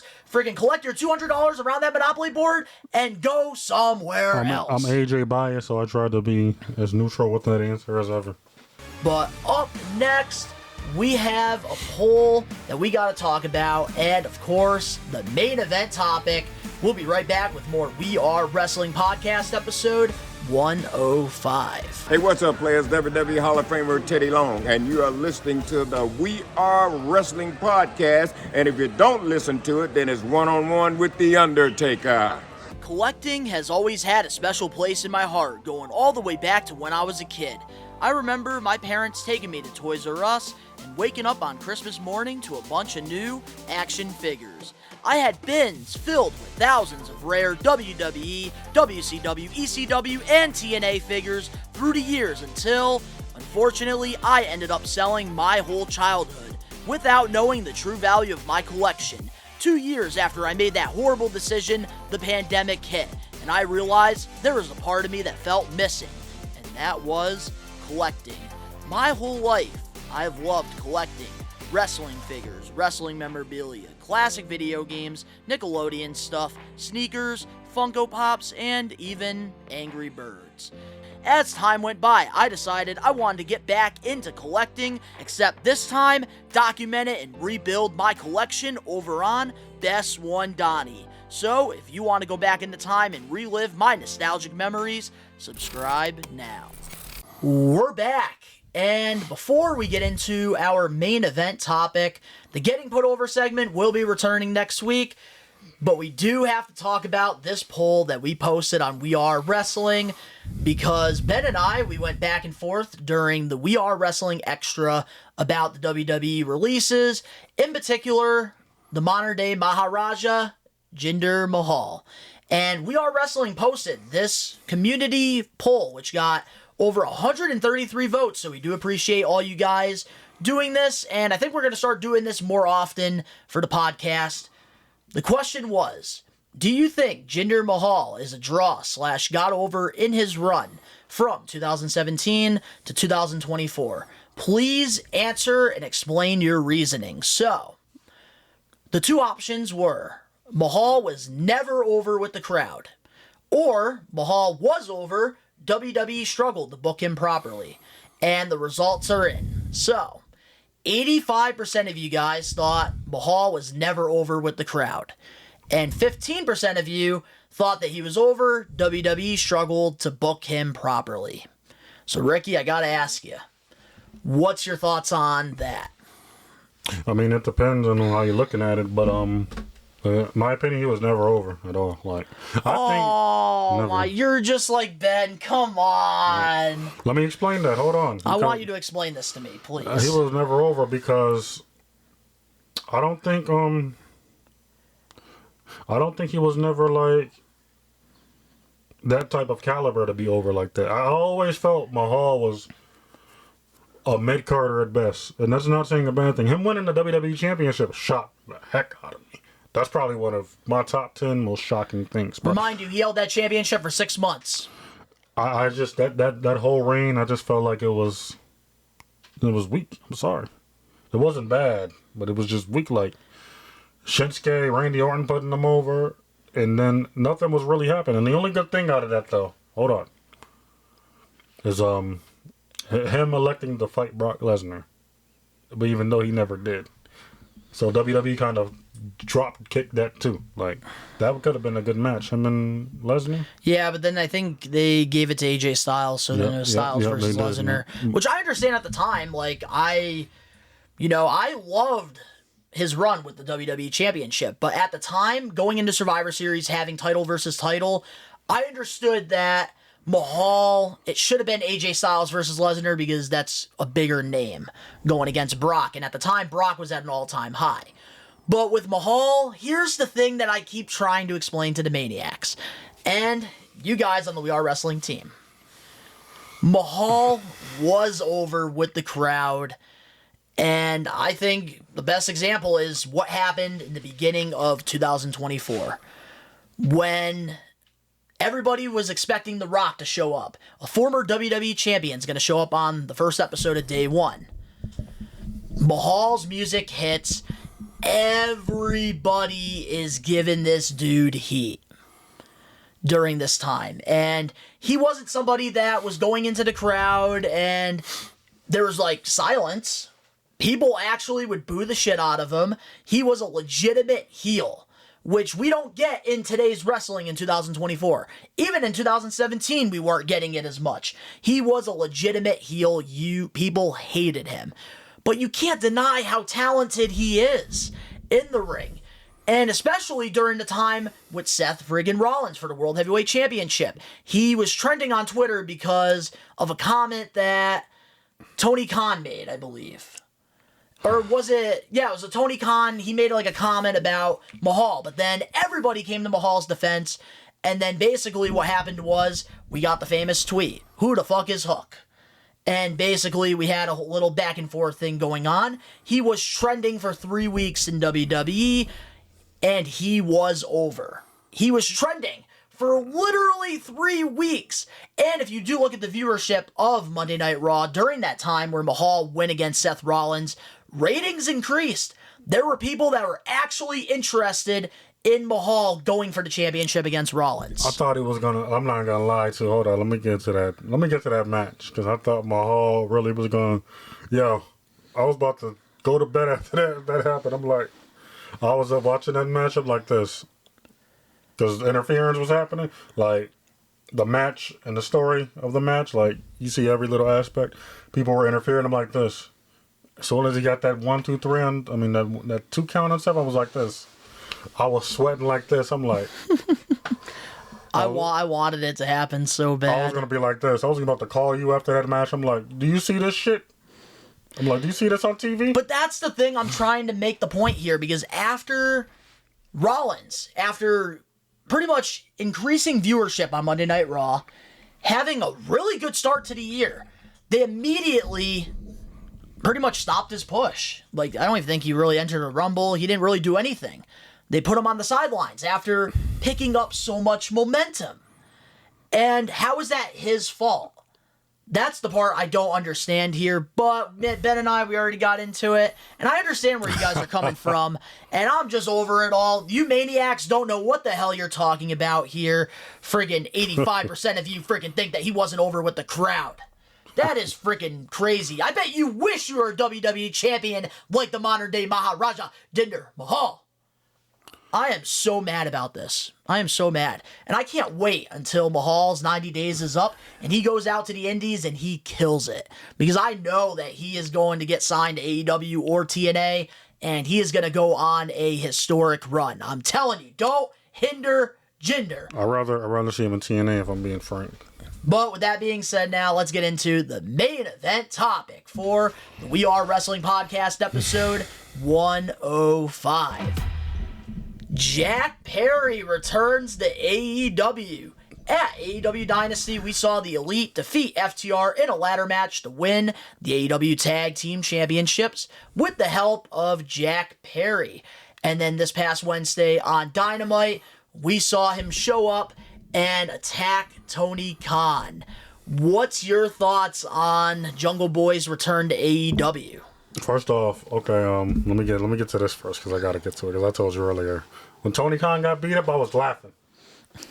No, your highlight of the week. I was laughing, even though Ospreay and Danielson, but I didn't want to be obvious with that neither. But this was my highlight of the week because this was my first time seeing Tony Khan on TV, like officially, not like after the shows. I'm talking about officially, if I'm correct. In a storyline angle. Yep, in a storyline angle. Now, Jungle Boy or Jack Perry, whatever you want to call him, it was kind of weird at first seeing him like that, but then after he's gotten so much better on the microphone. Yeah, but after I couldn't believe it. Hand, after he raised his hand, I thought to myself, "Oh, okay, this was really easy."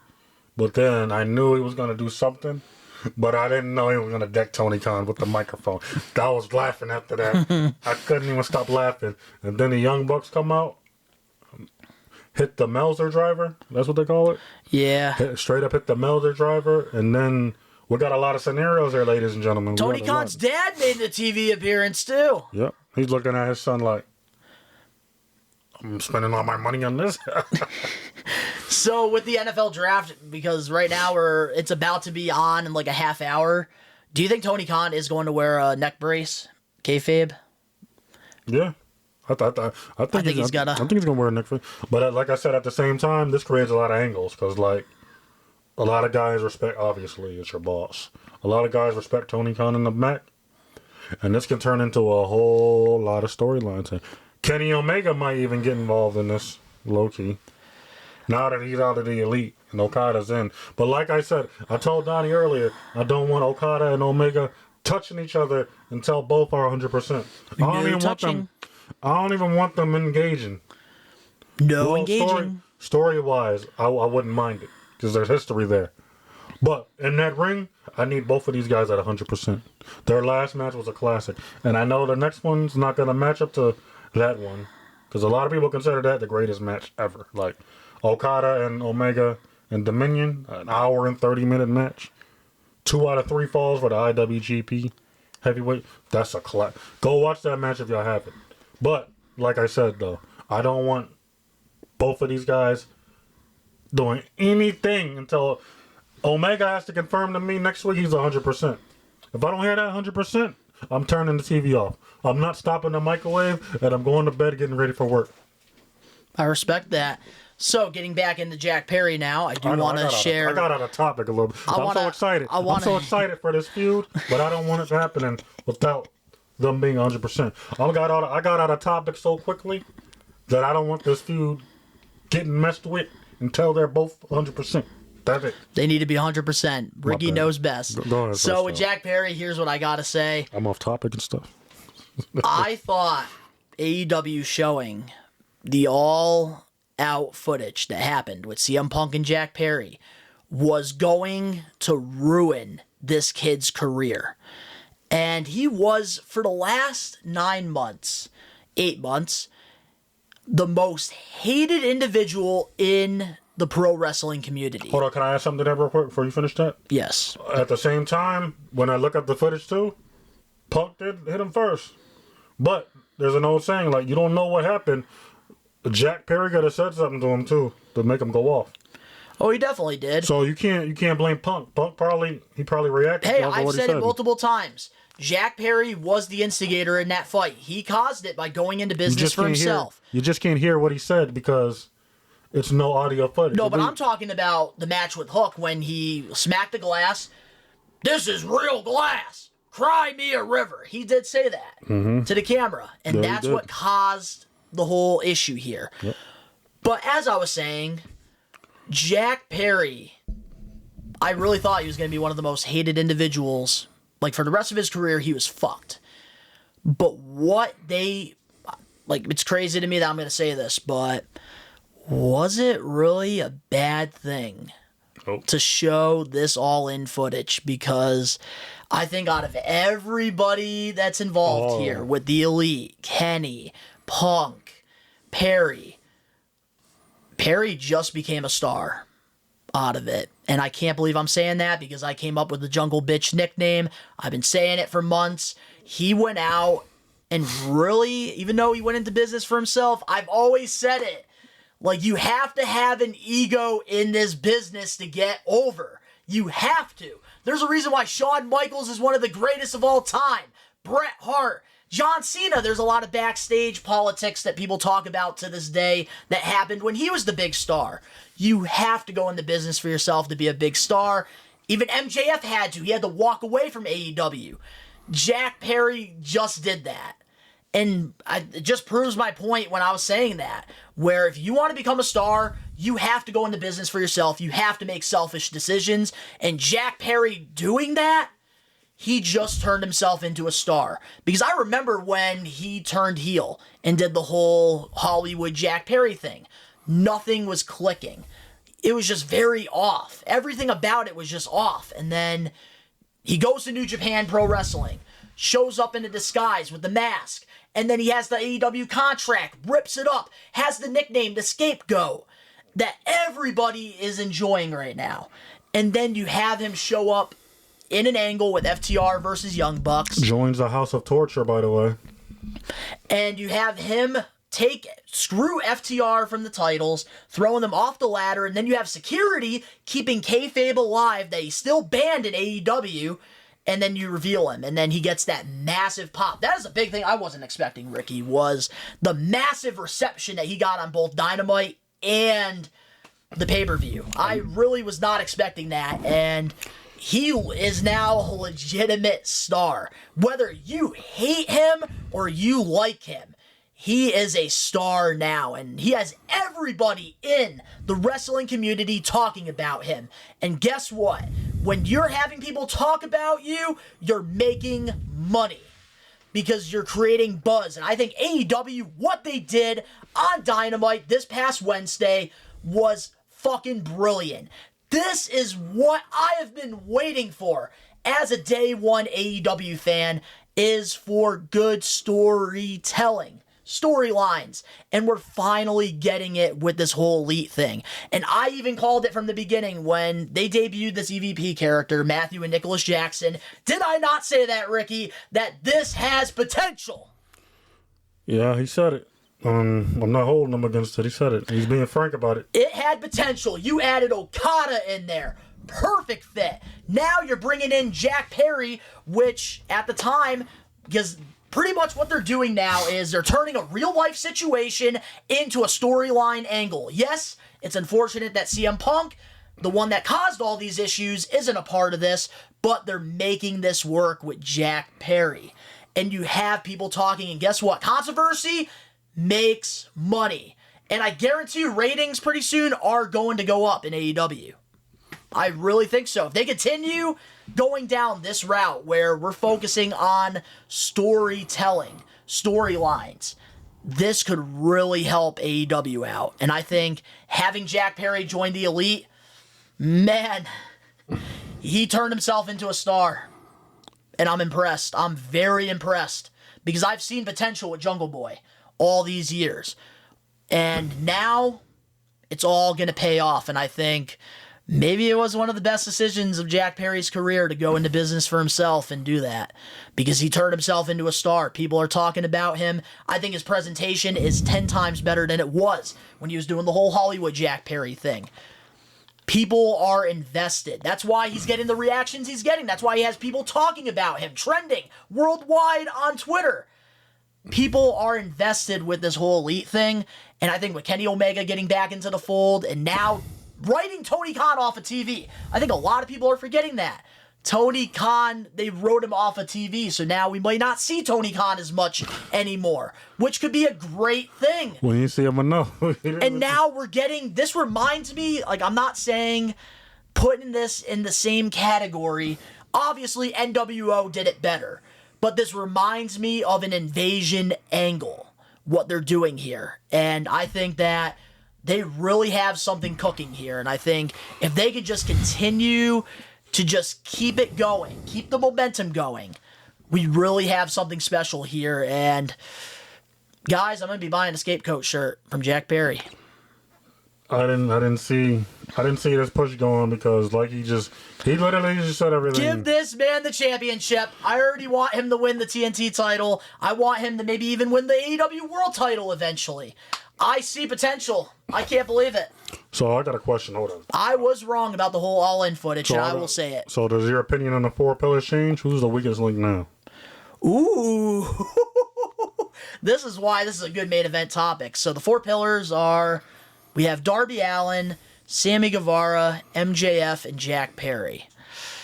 Damn, because Jack Perry has kind of gotten his stocks up a little bit from this. Oh shit! Come on, I love all 4 of these guys. I do too, but you gotta. Damn it! You gotta say the truth there. All right, fine. I'll rank all 4 of them. Here we go. So with the 4 pillars, obviously MJF is number 1. There's no questions about that. If he's not number 1 in your list, then we're gonna have a problem. Number 2, I'm gonna have to go Darby Allin because Darby, realistically. He put the work in. He's just so over with what he's doing. Do you see Darby Allin winning the World Championship? Yes. At some point in his career, he will win it. If somebody like Swerve gets the opportunity to do it, somebody like MJF gets to do it, yes, Darby Allin will get it. Because this dude thinks I was tripping. And my third one, see, I love Sammy Guevara. He's one of my favorite wrestlers of all time that I met. And I've met hundreds of people. I love Sammy Guevara, but I'm going to have to put Jack Perry number 3 now. So there's recent controversy? Nothing involved with what happened, because I think it's bullshit that he's suspended, Sammy Guevara. He shouldn't be suspended for what he did. The referee is the one that should be suspended, not Sammy Guevara. He's still suspended? I have to put Jack Perry 3rd because he went out and he made himself a star. Sammy Guevara, I think, can definitely eventually take that 3rd spot. I think it's up for grabs, but Sammy right now has to be number 4 because he hasn't really done anything outside of the TNT Championship. Okay, I respect that. And Jack Perry, dude, he has got everybody buzzing right now. He literally, I'm going to say this right now, the Pro Wrestling Illustration like awards that we get at the end of the year, if Jack Perry is not the most improved, there is something wrong here, because I am so invested right now in him or Solo Sikoa. It's got to be Solo Sikoa or Jack Perry. So Solo, he's a new tribal chief, right? Because I'm confused. I love his new character change. And, don't even get me started on that, because that could also be one of my highlight of the weeks as well. Oh, him and Tama Tonga, they've been working like magic. Solo looking like a mob boss. Love it. Yep, I love the presentation, love the look. Just got to get a new theme song, but that's about it. Wait till Jacob Fatu comes. Oh, I can't wait for Jacob Fatu to come. Wait till he comes, he's on his way. But so now, Ricky, with you, how's your 4 pillars list go? I think you just said it, but yeah, MJF. MJF, because he literally has it. Darby Allin, because I think out of the 4, Darby Allin's a workhorse, and everything they've asked him to do, he's done it. And then I was going to put Sammy at 3, but like you just mentioned, like I said, Jack Perry, because he's been making headlines lately. This could lead to a legendary run, low-key. That's what I'm saying. There's so much potential here, and the part that scares me is AEW is going to blow it. But I just really hope that doesn't happen here, and right now, it's working. So let us have our moment. Let us AEW fans have our moment. Obviously, WWE right now, what they're doing is better than AEW, but let us have our moment, because what they're doing here, this is what us, professional wrestling fans, the Maniacs, this is what we've been asking AEW to do, is create storylines. Stop giving us these random matches. We want some compelling stories. And this right here is what we've been asking for, and we're finally getting it, so there should be no complaining. And then, obviously, for the obvious reasons he just mentioned, Sammy Guevara is number 4 because he's been quiet, but he's been suspended, which isn't fair to him. I don't think he should be suspended off of that crap either. Like, accidents happen in pro wrestling every single day. There's plenty of them. Like, there's been tragic accidents in the past, but this one right here, it's got to be bullshit. It's got to be one of the dumbest reasons to why a wrestler can get suspended. Tony Khan, I'm glad you got beat up. I don't care if it's I'm glad you got beat up, because you should know the difference between a fake and real at this point. I agree, and the last thing that I am going to say, is one thing that I really thought was funny about the whole Jack Perry thing was the crowd singing "Cry Me a River." I love that. That was great. And then Tony Khan says, "Oh, I'm fearing for my life." Fearing from what? Yes, showing the footage wasn't good for AEW as a whole. Where is he at that's getting feared for his life? For Jack Perry, this was such a great thing to happen to his career. And honestly, I am very invested in what's going to happen with him. Yep. Because they made the whole episode of Dynamite based around what Jack Perry did. And I loved how in the beginning they all showed up, and then you had security trying to take him out. But because of the powers of the EVPs, they told him to back off of him. Only thing I'm mad at is Okada didn't hit a Rainmaker on Tony Khan. That would have been even better. I don't think Tony Khan could take that bump. If he would have took that Rainmaker, I would have been laughing all the way to work in the morning. I think what AEW did, this is what I've been waiting for as a fan. This is what we need, guys, because there is one thing that I did write down here that I do want to bring up before we do end this, and Kevin Nash, somebody who is Triple H's friend, somebody who is more behind WWE than AEW, even came out on his podcast and said this: I want AEW to succeed. Them being a viable option is huge for the longevity of the business.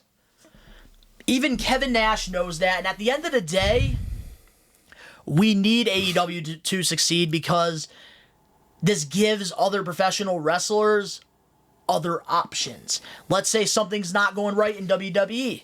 They can go somewhere else, like AEW, like TNA, New Japan Pro Wrestling, the independent circuit. You can go out and bet on yourself, like a lot of people have done. But AEW having a big TV deal like this, drawing in at least 700 to 800,000 people consecutively every week, this is good for the pro wrestling business. Because at the end of the day, AEW is creating more job opportunities for talented individuals, and I will continue to say that. My thing for here's what I want AEW to do in the future. Like, they need a streaming. Like, HBO Max, we need that because these pay-per-views paying $50 every time, it adds up. That's what the WWE Network should. WWE Network should still be around. I hate going on Peacock every day. But Peacock is still very reasonable to watch these Premier Live events. I care about the freaking reasonable prices when it comes to these pay-per-views and stuff. Because AEW's charging $50 per pay-per-view. It's worth it, but come on, we need to go to HBO Max. But to me, with the I miss WWE Network, dude. It was so good. It feels right. It feels nostalgic, and it feels so good. It's nostalgic to me to have it on WWE The Legends Network. House. Yeah, that's where it's at. But Edge and Christian show, Mick Foley show. I love the network. I miss it every day. I hate it. Whose fault was that to take it off in the first place? I really can't tell you, man. And I'm not going to point any fingers at anybody. But, my last final thoughts on all this with Jack Perry, AEW, this is a great move. They turned him into a bigger star than he already was. And I love that also. On AEW Dynamite, we even got to see what he did in New Japan Pro Wrestling, too. As long as they don't mess it up, like you said. But I love that we actually, because for the casual fan that doesn't watch New Japan, like myself, they're showing the replays on AEW Dynamite so that I can see, okay, this is what Jack Perry has been up to. This is kind of cool. You're opening up more eyes on New Japan Pro Wrestling by doing that, and you're showing where he's been the past 8 months. And I got to give AEW credit there because that's something that on TV consecutively they do struggle with. And I will tell you this right now. We talked about the 4 pillars. The last thing I'm going to say is Sammy Guevara will be at number 4 if he is a part of Chris Jericho's stupid fucking learning tree. Just want to put that out there. Yeah, I don't want to see Sammy Guevara. Brian Myers. That's what I'm going to leave it at. He's been under Chris Jericho enough. Like, you don't need him under Chris Jericho over and over and over and over and over and over and over again. Like, we're getting tired of it. We get it. We get it. You want Chris Jericho? He came in to AEW under his wing. We are over it. But we're done with it. We're tired of it. Like, we don't want to see it no more. No more! No more. So, to all the We Are Wrestling Maniacs out there worldwide, let us know in the comment section below your thoughts on all the awesome topics that we talked about in this week's episode. Very stacked one, by the way. Don't worry, guys. Ben, the Lone Ranger, he will be back in a couple weeks. He's just taking some time to focus on his mental health. If you guys enjoyed this week's episode of the We Are Wrestling Podcast with an official We Are Wrestling team member, Ricky Knows Best, and myself, make sure to smash that like button now if you're not a We Are Wrestling Maniac yet already, and you're listening to this week's episode on Spotify, Apple, wherever you get your podcast. Give us a 5-star review, not just any review, a best one review, and download the episode. Give us a follow if you're not a We Are Wrestling Maniac yet already over on the YouTube channel. We got live watch-alongs happening for the WWE Draft and Backlash in France. And we also have lots of additional content over there that you can get. In my opinion, I think we have the best pro wrestling content. Subscribe, turn on the post notifications. The link's down in the description below. You can go follow Ricky and I over on our social medias and other ventures and YouTube pages. All the links down below. And of course, to all the We Are Wrestling Maniacs out there worldwide, we are taking over. Peace.